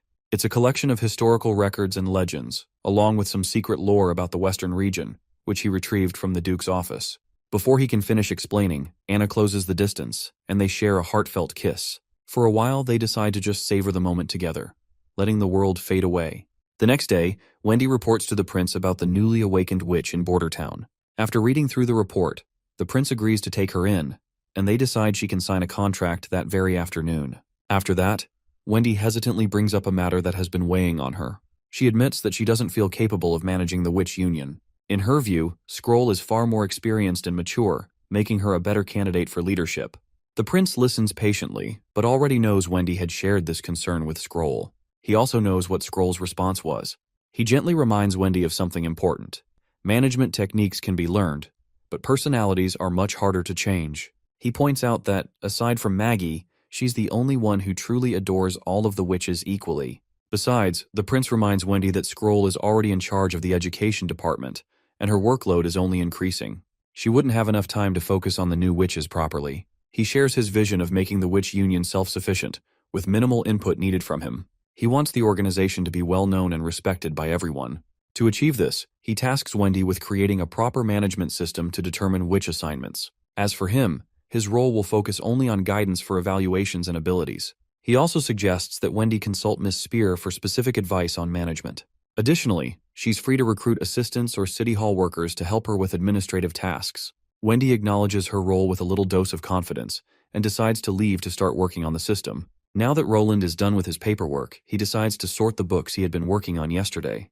While doing so, he reflects on his romantic moment with Anna from the previous day. He notices how she's become more openly affectionate with him lately, a change that's impossible to miss. Feeling moved by her affection, Roland resolves to reciprocate her feelings more actively, deciding to take the initiative with her moving forward. As Roland sorts through the books, Nightingale suggests him not to keep Anna waiting. With those words, she disappears. Her words leave the prince with a lot to think about. He wonders if the best approach is simply to follow the social rules of his old world, to avoid hurting Nightingale and Anna any more than he already has. Just then, Summer arrives in front of the prince after passing Nightingale's test. Since the prince has already heard about her from Wendy, he hands over the contract papers. Summer quickly grabs the pen to scribble her name, but then hesitates. She gets embarrassed as she admits that she doesn't know how to write. The prince reassures her that there's nothing to be embarrassed about. He suggests she just press her fingerprint instead, which she does. Once done, Summer asks the prince why he decided to take her in, especially since she feels her ability is practically useless. The prince smiles and assures her that her ability is far from useless. In fact, it's something that any detective would dream of. Solving mysteries or crimes will be a piece of cake for her, and she'll come to understand that soon enough. He adds that, starting today, he assigns Nightingale as her boss to guide her. The scene transitions to somewhere in Border Town, in the room of the performer's crew. Here we meet Furlan's wife, Eileen, and Miss May, the star of the West and the object of Night Carter's affections. Miss May appears to be getting ready for a trip to the fortress. She's double-checking her bag to ensure she has everything she needs. Eileen suggests she pack an extra set of pillows, blankets, and sheets, but Miss May brushes it off, saying she doesn't really need them. Carter has also promised to buy her new clothes at the market. Apparently, the new stocks in the market come from raids on the 4 great families. While Eileen is delighted at the idea of getting high-quality fabric, Miss May feels proud knowing that the set Carter plans to buy is supposed to cost 5 gold royals. Hearing this, the people in the background are awestruck. For them, that amount is like 2 years' salary. But then again, it's not entirely surprising after all. Miss May used to perform in the capital, and her fame as the star of the West precedes her. As they continue chatting, Miss May asks Eileen about recent events, specifically recalling that Sir Eltec, Furlan's father, had come to Border Town recently. She's curious about how he's doing. Eileen quickly explains that the bulletin announced the prince had cracked down on all illegal activities in the fortress. The Maple Leaf, Leaping Wolf, and Wild Rose's families have been dismantled, and the Eltec family was dragged into the aftermath as well. Most of their troubles stemmed from Furlan's brother, Miso. Miso had been arrested by Prince Roland's soldiers after the failed rebellion. Since he hadn't harmed anyone and voluntarily surrendered, he was only sentenced to 10 years of labor. However, once he chose to rebel, he was no longer considered part of the family. In the end, Sir Eltec still wanted Furlan to be the heir. He believed the family could be great again in Furlan's hands. But Furlan just wanted to become a knight, and Eileen supports him no matter what decision he makes. At that moment, Night Carter unexpectedly shows up, leaving everyone a bit surprised since they weren't expecting him today. He explains that the prince had given him permission to leave early. He then presents a gift he bought for Miss May, which lightens the mood of everyone in the room. The side characters quickly catch on to the situation, so they excuse that they have work to do and eventually leave, giving the sweet couple some much-needed time alone. And as for the last time, I skipped over their relationship moment where they were all lovey-dovey and you guys grilled me hard for it. I did that because I know not everyone wants to stall the story. I've even seen people criticize me for throwing in a joke here and there, so I've been avoiding it. Honestly, no matter what you do, you can't please everyone. Carter apparently has brought new clothes for Miss May, and he specifically asked the prince to design them for him. Carter had told the prince about their upcoming engagement, and so the prince quickly suggested a type of clothing that would be perfect for a wedding. However, it was also quite difficult to make. To get it done, the prince hired Miss Soraya and had to use ice cream bread as the payment. Carter gave Miss May some time to wear the outfit. Later, he entered into the room back once she was ready. She looked absolutely stunning. This left Carter blushing so hard his cheeks turned as red as tomatoes, and everything felt so sparkling and fresh, like spring had already arrived. Carter then recalls that the prince had promised they could create a new type of wedding ceremony after the months of demons. He was really looking forward to that special day. The scene transitions to a conference room where representatives from every department have gathered for a meeting. The prince begins by explaining his plans to build a new city in the western region. Holding up a book titled Basic Kingdom Laws, he declares that everything written in it will serve as the foundation for this new city. The laws and systems outlined in the book will be implemented to ensure proper structure and order. He encourages everyone to read the book and freely ask questions or voice any doubts they might have. To get things started, he instructs Barov to read it aloud for everyone. Barov picks up the book and decides to begin with the abstract, which summarizes the proposed structure and organization of the new city. Barov begins reading aloud the key points of the Basic Kingdom Laws. The first is, all territory under Roland Wimbledon's control belongs to Roland Wimbledon. Second, the City Hall is the highest authority in the territory, and under Roland Wimbledon, it will be responsible for all management and maintenance in the Western region. Third, there are various ways for foreigners to become citizens, and the City Hall will offer at least 3 methods. Fourth, no civilians will be bound to a caste system. There will be no more slaves, servants, or serfs. Men and women will be equal, and civilians will be protected by law, with rights to protections and benefits through taxes. Fifth, aristocrats will be on the same level as any other citizen. Nobility will no longer have any authority, though it may still serve as an honorary title. Sixth, The safety and priorities of civilians will be ensured by Roland Wimbledon, and any violation of this is strictly prohibited. 7th, the territory will support legal businesses and a free market. Civilians will have inalienable rights to education, careers, and marriage. 8th, the new flag will be based on the towers and spears of the Grey Castle Royal Crest. It will feature a large 5-pointed star above the tower and 3 smaller stars below. The large star symbolizes Roland Wimbledon, while the smaller stars represent the City Hall, the military, and the Witch Union. 9th and the most critical point. The territory's name will be Neverwinter City. The months of demons finally come to an end, marking a day of grand celebration for the entire town. Prince Roland addresses the citizens, expressing his pride in their collective efforts. He emphasizes that the victory belongs to everyone who has contributed to the growth and defense of Border Town, regardless of where they come from. This success stands as a testament to their unity, resilience, and hard work. He reminds them that the threat of evil still lingers and will inevitably return. However, with their combined strength, victory will always be within their grasp. He encourages the townsfolk to embrace the moment and calls for everyone to celebrate their achievements and look forward with determination. The festivities include an elaborate stage show and a grand feast for all. The townspeople enjoy free meals, and for many, the abundance of meat is an extraordinary treat. The joyful atmosphere underscores their shared triumph and the bonds that hold the community together. As night falls, the focus shifts to the castle courtyard, where the witches hold a private celebration away from the townsfolk. However, not everyone is feeling these party vibes. Agatha, in particular, finds the festivities misplaced. She sees them as a distraction, convinced that preparation for the inevitable return of the devils is far more critical than celebrating. Prince Roland notices her unease and takes a moment to address her concerns. He tries to reassure her that one day of rest and celebration will not undermine their readiness for future battles. Offering her a glass of wine, he gently encourages her to relax and join the others, reminding her that victories, no matter how small, are worth acknowledging. As much as Agatha resists the idea of celebration, she reluctantly grabs the glass of fine wine from Prince's hand. Despite her stern outward mood, she allows herself to partake in the moment. The mood lightens further when Wendy unveils the highlight of the event, the giant cake especially produced for this very occasion. After the arrival of the cake, laughter and joy fill the courtyard as everyone indulges in the rare luxury. It becomes a night to remember, a heartfelt celebration of their shared efforts. After the festivities wind down, Prince Roland retreats to his room, only to find Anna waiting for him in the corridor outside. Prince then reveals a special gift he has prepared for Anna, which is a sigil crafted with 2 magical stones. One is a pathfinding stone, and the other a waypoint stone. When combined with magic, the sigil becomes a tracking device, allowing Anna to find him no matter where he is. With nervousness and sincerity plastered all over his face, Roland finally confesses his feelings and proposes marriage. Well, ladies and gentlemen, the moment we've all been waiting for has finally arrived. As for Anna, she's overwhelmed with emotions. She had dreamed of this day for so long, and now that it's a reality, tears stream down her face. It goes without saying that she says yes and reciprocates his feelings. In the quiet of the night, they spend some intimate time together, but since we don't need to get age-restricted, we'll skip ahead to the next morning. The prince wakes up, clearly disoriented. He's alone in his room and has no idea where Anna went. For a moment, he wonders if what happened last night was just a dream, but when he spots Anna's hair over the bed, he's convinced it was real. He quickly rolls over onto the blankets, hoping to catch her scent, but just as he starts to get a little creepy, Anna appears behind him. She scares him as she brings in some food. After setting the breakfast down, she tells him to eat well to regain his strength. But the prince insists on taking a few more days off for some extra fun. Anna shuts that idea down quickly. Like Agatha, she reminds him that they still have to fight the devils. Soraya and Agatha are working hard for this very reason, and she doesn't want to fall behind. Later, Princess Tilly comes to visit the prince. Seeing how cheerful he looks, she can't help but tease him, thinking he must have had a pleasant dream to be so happy.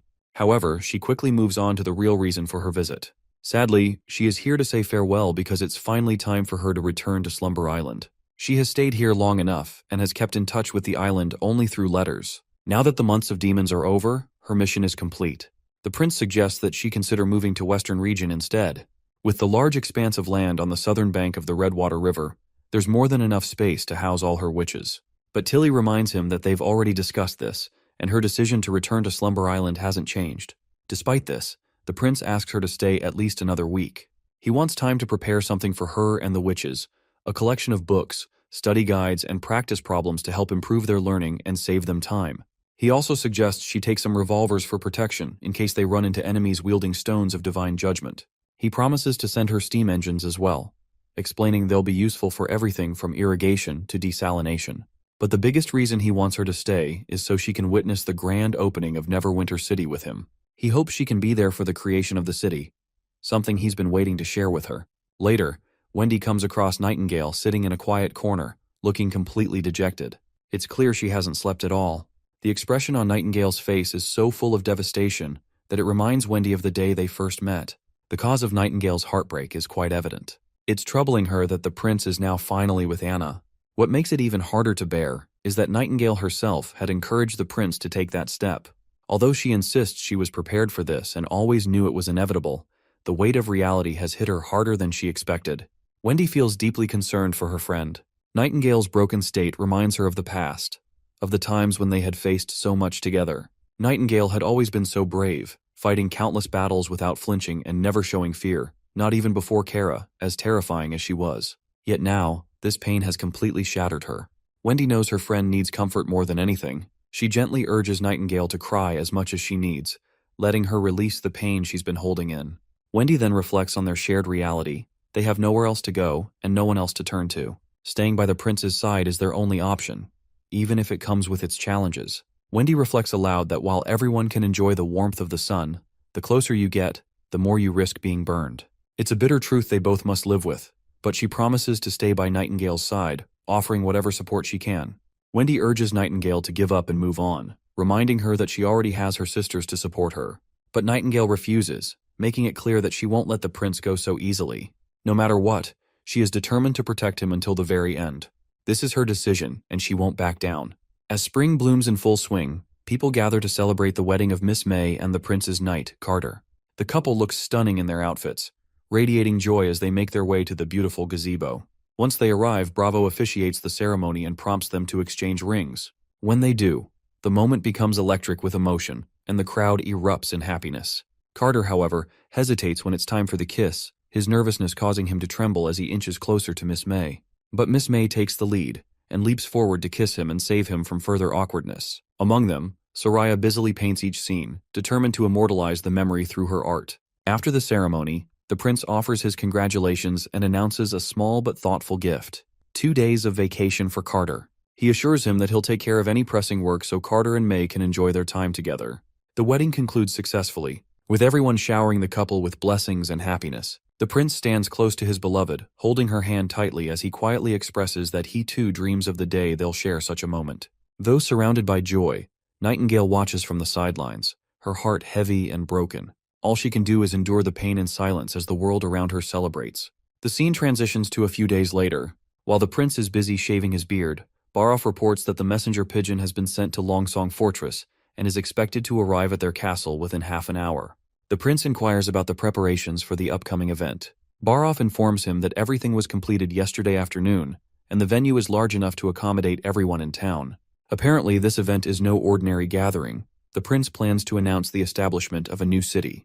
To emphasize the significance of this milestone and how it will affect the citizens of both sides, the announcement will be coordinated with Longsong Fortress. Both locations will deliver the news simultaneously, highlighting their unity and shared progress. The prince expresses hope that Petrov will receive the letter promptly. As expected, the messenger pigeon eventually reaches Longsong Fortress, delivering the message to Petrov. With everything in place, the simultaneous announcements begin in both Longsong Fortress and Border Town. The prince steps forward and formally greets the gathered crowd. He begins by expressing his belief that everyone present understands the significance of today's event. The small town, built on the slopes of the northern mines, will soon transform into a real city. He reflects on the past, reminding everyone of the annual nightmare that the months of demons once brought to Border Town. However, they proved that they could stand their ground. He recounts their triumphs over their enemies: Osmond Ryan, who sought to disrupt the peace of the western region and met his downfall; the Church, which tried to oppress witches and enslave the people but was ultimately banished; and even Timothy Wimbledon, whose schemes failed to defeat him. The prince points out that Timothy set the southern and eastern regions ablaze, yet Bordertown remained unharmed, a living proof to their strength and resilience. He also speaks of the new king's atrocities, such as the sacking of Golden Wheat City, and the knights who acted no better than bandits. But the prince promises that such tragedies will no longer happen. This new city they are building represents their unity and strength. As long as the people stand together, no enemy will dare step foot in their lands. The prince vows to make their enemies pay for their wrongdoings. With pride and conviction, the prince announces that this place will become the new capital of Grey Castle. A new kingdom will be born here, one that will thrive even in the harshest winters. He assures the crowd that this city, no matter the season, will remain as warm and vibrant as spring. Finally, he declares that starting today, Border Town and Longsong Fortress will unite as one, Neverwinter City. The crowd erupts in cheers, their voices echoing across the square as they wave the flags of their new city high in the air. Princess Tilly is also present in the ceremony, witnessing the grand inauguration. She feels a deep certainty that the spark the prince has ignited today will one day grow into a roaring flame, spreading across the entire continent and reshaping its future. The scene shifts to the filthy witch, Zero. She's apparently been learning all about the prince's exploits so far. Against all odds, he escaped the royal decree for the throne, managed to defend himself against his better-prepared siblings, and even came out on top. It's all pretty intriguing to her. Zero also learns from the fourth prince's memories that she tried to kill him by poisoning his food. The poison was colorless and odorless, definitely fatal, but it didn't affect him at all. His leadership has drastically changed since then. He's won the favor of all his citizens and has even transformed the western region on his own. If he weren't the fourth prince, she wonders what he could have become. This is all getting pretty interesting, and she's absolutely looking forward to acquiring Prince Roland.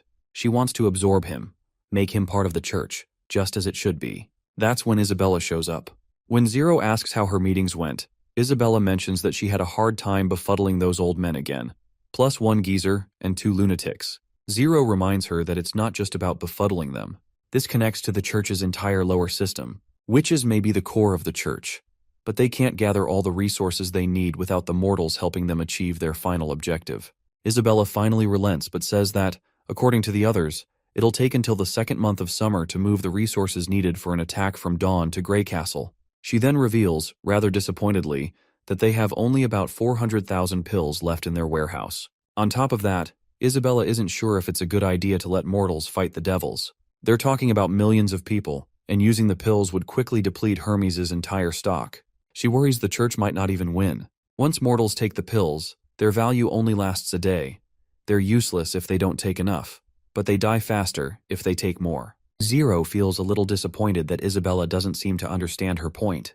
She explains that she never intended to use their berserker army to defend Hermes. The final battle, she says, will most likely take place at the ruins of Tequila. When Isabella questions whether Zero is planning to attack first, Zero reveals her reasoning that time is their most precious resource. She never thought sweeping all the devils at once was possible. It's simply unrealistic. The divine texts mention that when the underworld gate opens during the red moon, the devils will build a towering black structure. However, this tower isn't built, it grows. The material used for this construction was only referenced in the readings of the Alliance's third seat, and the expansion of devil territory requires these towers to produce red mist. Past towers have always been built in locations rich in stones of divine judgment. An enormous monster lives beneath each tower, its body even thicker than Tequila itself. This monster digests the stones of divine judgment, turning them into black crystals that diffuse red mist. Isabella finds it disgusting, while Zero points out that she doesn't know how long it takes to digest the stones, but it definitely doesn't happen overnight. During this time, the devils can't build their tower here. They can only ship it from their homeland. Zero wants to carve a bloody path through the devils with the Berserker army, and then kill the buried monster with the Divine Judgment army. And if they're lucky, they might gain another 4 centuries of time. You see, the Berserker army just can't replace the Divine Judgment army. The drug they use also affects the mortals' consciousness, but it won't touch their emotions. Against a truly terrifying enemy, they'll still feel fear, or even retreat. A broken army of millions will leave them defenseless. Of course, it won't be that easy. The Berserker army will mostly be the lower followers of the church, but they'll be led by Divine Judgment soldiers. Unifying the kingdom is the only way to gain that many followers. Zero knows she has to gamble with humanity's fate and gather as many chips as possible. She tells Isabella not to fear the battle, because it's the unexpected rewards that are the sweetest. Their intelligence, bravery, belief, and sacrifice will determine their future, and this is what God wants to see, because the weak will never earn his smile. Isabella hopes for the best, though she is still curious about one thing. She wonders what would the fourth prince do if he were standing here right now. Zero dismisses the remark coldly. She's sure she won't fall against a mere human like Roland. But Isabella presses on with reason, pointing out that, according to Archbishop Taefun, the pure witch he sent to Grey Castle still hasn't returned. She simply disappeared without a trace.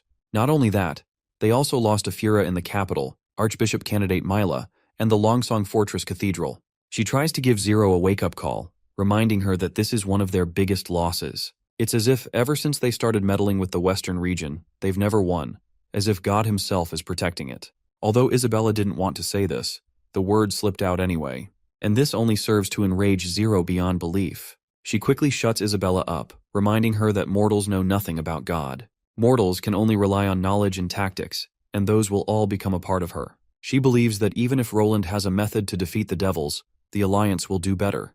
When the Church conquers Grey Castle, the Western region will witness who is truly God's child. Isabella grows concerned, seeing how much her friend has changed. Zero is beginning to resemble the Pope in some ways. On the other hand, Zero is still shaken by the unsettling thought that Roland might actually be under some form of protection by the gods. As Isabella leaves the room, Zero reflects on how, no matter who the Pope is or who came up with the idea, anyone who enters the prayer room will drastically change. The highest level in the temple is the closest to God. She then walks into the temple, and after standing beneath the gazebo, she reveals that this is the only place where she can witness God's messages. She clasps her hands and begins her prayers. Her entire body begins to shimmer, and before her appears a demonic red eye. But according to her, this is supposed to be God's true form. The magic surrounding this supposed God is larger than the ocean, and its brilliance is brighter than the sun. This only reinforces her belief that only someone who wields such power could be God himself. This, she claims, is the red moon mentioned in the holy books. Through premonitions, she understands that humanity is weak and cannot protect anyone. The end of the Divine War is illustrated in 4 paintings. Once she enters the first picture, we see this throne, adorned with skulls. In the next picture, the city she wanders through is the origin of the devils, where they first appeared, on the northern peak of the Realm of Dawn. As she gazes at the throne, she reflects that she was supposed to find the protector of devils sitting there. But it's empty. It guards the secret of God. There are paintings, and according to the ancient records, it has been said that the contents of the second painting are subject to change. Some mention that it depicts a huge eyeball, while others say they saw bubbling volcanoes or an endless pit glowing at the bottom. No one sees the same thing, but as far as she can see, there is nothing. The Church's secret records once mentioned that in the early days of the First Divine War, there was something inside the other painting. When the war ended centuries later, the image faded to black. It makes her wonder if it's the aftermath of those rejected by God. Perhaps they are hiding something. As for the last painting, it's never been mentioned. If even the popes don't know about it, this secret could be lost forever. She starts to feel exhausted as she prays, and sadly for her, God did not respond today. She had thought that there would be nothing more to care about until she became pope, but her understanding of this world only skims the surface. There is a brand new secret in front of her, and her immortality is the perfect resource to chase it. She is truly the child chosen by God, and she can get closer. Centuries, even millennia, won't matter, because it will be worth it. I've got no clue what in the hell she just talked about all, but let's hope to soon get some context and figure out things. It's finally time for Tilly and her party to return, and the ship has arrived to take them. Andrea turns to the prince before boarding and says that she had a great time in the border town, but she's not sure if she'll be able to make the same ice cream bread when she gets back. In return, Prince promises to make even tastier food when she returns. That's when Ash chimes in with a verbal jab, telling the prince that they wouldn't mind if he kept Andrea for himself. After all, one less loudmouth on Slumber Island won't hurt anyone. Of course, both ladies immediately throw their usual jabs back at her, while the prince turns to his sister and tells her that if she runs into any problems on Slumber Island, she can let him know, and he'll do his best to help however he can. And, he adds, the city of Neverwinter will always welcome her return. Tilly thanks the prince and says she's also looking forward to him visiting Slumber Island as well. With that, the witches begin boarding the ship, and both Xavi and Andrea wave their hands for the last time. The prince seems quite dejected to see them go, and Nightingale quickly picks up on it, asking if he doesn't want to let them leave. The prince expresses how a bit jealous he feels. There are over 300 witches living on Slumber Island, and he wishes they could all move to the western region. But they shake off the gloomy thoughts and decide to move forward. On a sunny day in the Neverwinter, we meet the prince and Nightingale inside the office. Nightingale reports that the fortress rats are scuttling around again, which could push things out of control. The prince had expected this.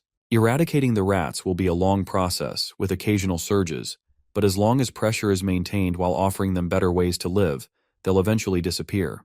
That's the reason Petrov had mentioned he hoped the prince could provide help with skills and labor. Nightingale then asks if he intends to send her, as she doesn't seem too keen on leaving him alone behind. The prince reminds her that she is in charge of the security department, and she'll need to frequently travel between locations to oversee various jobs. But Nightingale worries that their enemies might send a witch assassin, and in that case, only she can protect him. The prince believes she's just overthinking, but Nightingale stubbornly sticks to her guns. No matter what he says, even Wendy and Scroll will stand by her side. That's when the prince reveals that he's going with her too. This finally calms Nightingale down, and the prince adds that she should bring Summer along as well, so she can learn how to use her abilities in practice. He also tells her to bring Sylvie and Soraya as they'll need to investigate the fortress mines and create an identification system. With that, the prince leaves Neverwinter with a select group of witches. Once they arrive, Petrov reports that they have a bigger issue at hand than the usual robberies and small crimes. There have been incidents that are more public, and they're happening against the police force the prince had deployed. According to Officer Wade, this should be called the Northern Outer District serial killer case. Renee further reveals that, starting 3 days ago, a civilian has been murdered every night. The victims were all male, lived alone with no family, and most importantly, all had received jobs from the city hall. A symbol was also painted in every room with blood, resembling a crown with an X later crossed over it. Since there was a symbol, Renee tried investigating the city hall and discovered that they were about to begin construction in the Redwater district. News of this had already spread through the northern streets, and people now believe that they will be killed once they accept jobs from the city hall. The number of applicants was already low, and now no one dares to sign up. In fact, a number of citizens want to quit their jobs as well. If this spreads to the other districts, it will be detrimental to their expansion plans. There were no witnesses, and no one knows where to begin the investigation. The prince questions Renee, asking how he solved something like this in the past. Renee reveals that the patrol never had a solid protocol. If it was a big problem, the victims' families would appeal to the city lord, and the lord would promise justice for the people. Only then would the patrol be pressured to make the criminals hand themselves over. The patrol, however, never cared if they were scapegoats or not, and they ignored victims who were foreigners or loners. That sounds quite horrible to the prince. You see, from what he's heard, this means almost everything is under the rats' control, so it's no wonder they were considered vital to the city. The prince has also observed that this world doesn't seem to have investigators. If there are no witnesses, it always results in a cold case. The prince quickly gives Petrov good news, telling him that the Department of Security will handle the case tomorrow. All he wants from Renee and Petrov is their cooperation. Nightingale then asks about his plans for this, to which the prince explains that he's not going to be directly involved. He needs to supervise the aristocrats on building the second city hall. The sooner he can finish that, the sooner Soraya can start making the ID cards. So the case is up to her now. He tells her that she will be in charge of the Department of Security and needs to decide how to crack the case. The entire police force of Neverwinter will eventually be hers to control. Wade, Renee, and anyone else will answer to her. But Nightingale reminds him that he was the one who told her that departments need to be balanced in power, and she doesn't fully understand how the city hall works. Wouldn't the Department of Security be lower in rank than the city hall? The prince places his hand over Nightingale's, startling her a little. He reminds her that the security of their land is more important than anything else, which is why she answers directly to him. It's also why she will control both the police force and any investigations involving the city hall or the military. All of their departments need to be tightly connected by a big net to prevent internal corruption. There's a saying that the strongest defenses always start to decay from the inside, and she will be the one to shield them from that happening. Seeing him putting so much faith in her just makes her feel flustered, and now she is looking forward even more to live up to his expectations. Later that night, overcome with excitement, she practically strangles Summer as she tells her they're going to catch all the criminals and make sure they never return to Neverwinter again. As Nightingale begins to plan their next steps, she tells Summer that her job will be to recreate the crime scenes. However, Summer objects, pointing out that she won't know what time of day the crime occurred, so how can she accurately recreate the scene? Also, after a week of practicing with Miss Wendy, she can only use her abilities 4 times a day. If she extends the duration of the illusions, that number goes down. Furthermore, she can't keep it up for more than 2 days at a time, or her exhaustion becomes overwhelming. Nightingale grows concerned. It'll be a problem if their recreations don't accurately reflect the criminal's presence at the crime scene. She then asks Summer if shortening the duration of her recreations would allow her to use them more frequently. Summer responds in a roundabout way that her magic drains quickly, and it won't make much difference. This makes Nightingale appreciate Spearpassy's power transfer ability even more. But since they don't have another option, she decides to take a gamble, predict a time, and hope for the best. She claims that her luck has always been good. After all, it's how she met Prince Roland. With that, the both ladies settle into bed. Morning arrives, and Renee formally introduces himself as Earl Renee Mead, at Nightingale's service under Prince Roland's orders. Nightingale reciprocates the gesture, introducing Summer as her assistant and witch. Renee expresses his eagerness to work with the 2 witches to find and capture the criminals. With that, the investigation begins. Nightingale requests that Renee take them to the crime scene. As Renee leads them toward their destination, Summer feels nervous being around someone of Renee's status. Nightingale reassures her that in Prince Roland's territory, titles don't carry much weight. She should not be afraid, as Renee would not belittle her. Moreover, the Department of Security is more important than the City Hall, making them his superior. As they walk, Renee shares that there was another victim last night, this time at the intersection between North and West Street. This marks the fourth murder, with each location being different. The killer appears to understand that staying in one area would be risky, especially now that the rats are no longer present. Once they enter the restricted crime scene, Summer is horrified by the sight of the old man's body brutally killed and lying on the ground. She trembles, feeling sick, and Renee suggests she step outside for some fresh air. Nightingale asks Renee when the body was discovered. Renee explains that it was this morning, when civilians came to fetch water. They found the corpse and noticed the door was left open, almost as if the killer wanted to make sure everyone saw it. In the past, it might have taken 2 or 3 days to report. But thanks to the City Hall offering rewards for information, someone immediately reported it. The victim's name is Pickaxe, a free citizen with no known ties to anyone or anything, which underscores that he might have been a rat in a past life. Nightingale then inquires if anyone saw him the previous night. Renee confirms that he asked around, but no one saw anything, and no one heard anything either. After thinking it over, Nightingale concludes that killing an adult like this would have made noise. Pickaxe didn't die immediately from a slit throat. He must have struggled or at least thumped against the floor, making a significant sound. She then questions whether the witnesses could have lied. Renee doesn't believe that's likely. The civilians are too fearful to lie, and since anyone who helps the police is rewarded, they don't have a reason to do so. Nightingale decides to call everyone who was nearby and conduct her own questioning. She then turns to Summer, instructing her to go to the castle and bring Soraya. Later, we find Nightingale standing in frustration, because not only Soraya but also the other 2 girls have barged in uninvited in the midst of such a serious criminal investigation. She scolds Lightning sharply while asking whether she isn't supposed to be protecting Prince Roland while she's away. Lightning explains that Prince Roland is engaged in a conference with the elites in the Grand Castle Hall, so he's not in any danger. Furthermore, Sylvie is still present, and with her around, no one would dare approach the prince. Despite this, Nightingale fumes with anger and orders them to return to the prince before the conference concludes. Back to the investigation, Nightingale gives Soraya the task of drawing the killer. Summer replay the murder, and Soraya will use her abilities to produce the visuals of the killer's face. Renee believes that if they can obtain a clear image, they should plaster it across the billboards in the fortress, as that's the fastest way to catch the criminal. However, Nightingale points out that it may not work as planned, especially considering the limitations of Summer's illusions. They will need to be lucky for it to find the exact time when the crime took place. She then tells Summer to replay the events between midnight and dawn. When Summer begins to replay the events, they see the old man sleeping peacefully in his bed. Nightingale instructs Summer to extend the timeline slightly after midnight, as the killer would have needed extra time to draw the symbol after the murder. As soon as Summer does this, the killer materializes, who is busy drawing the symbol on the wall with the old man's blood.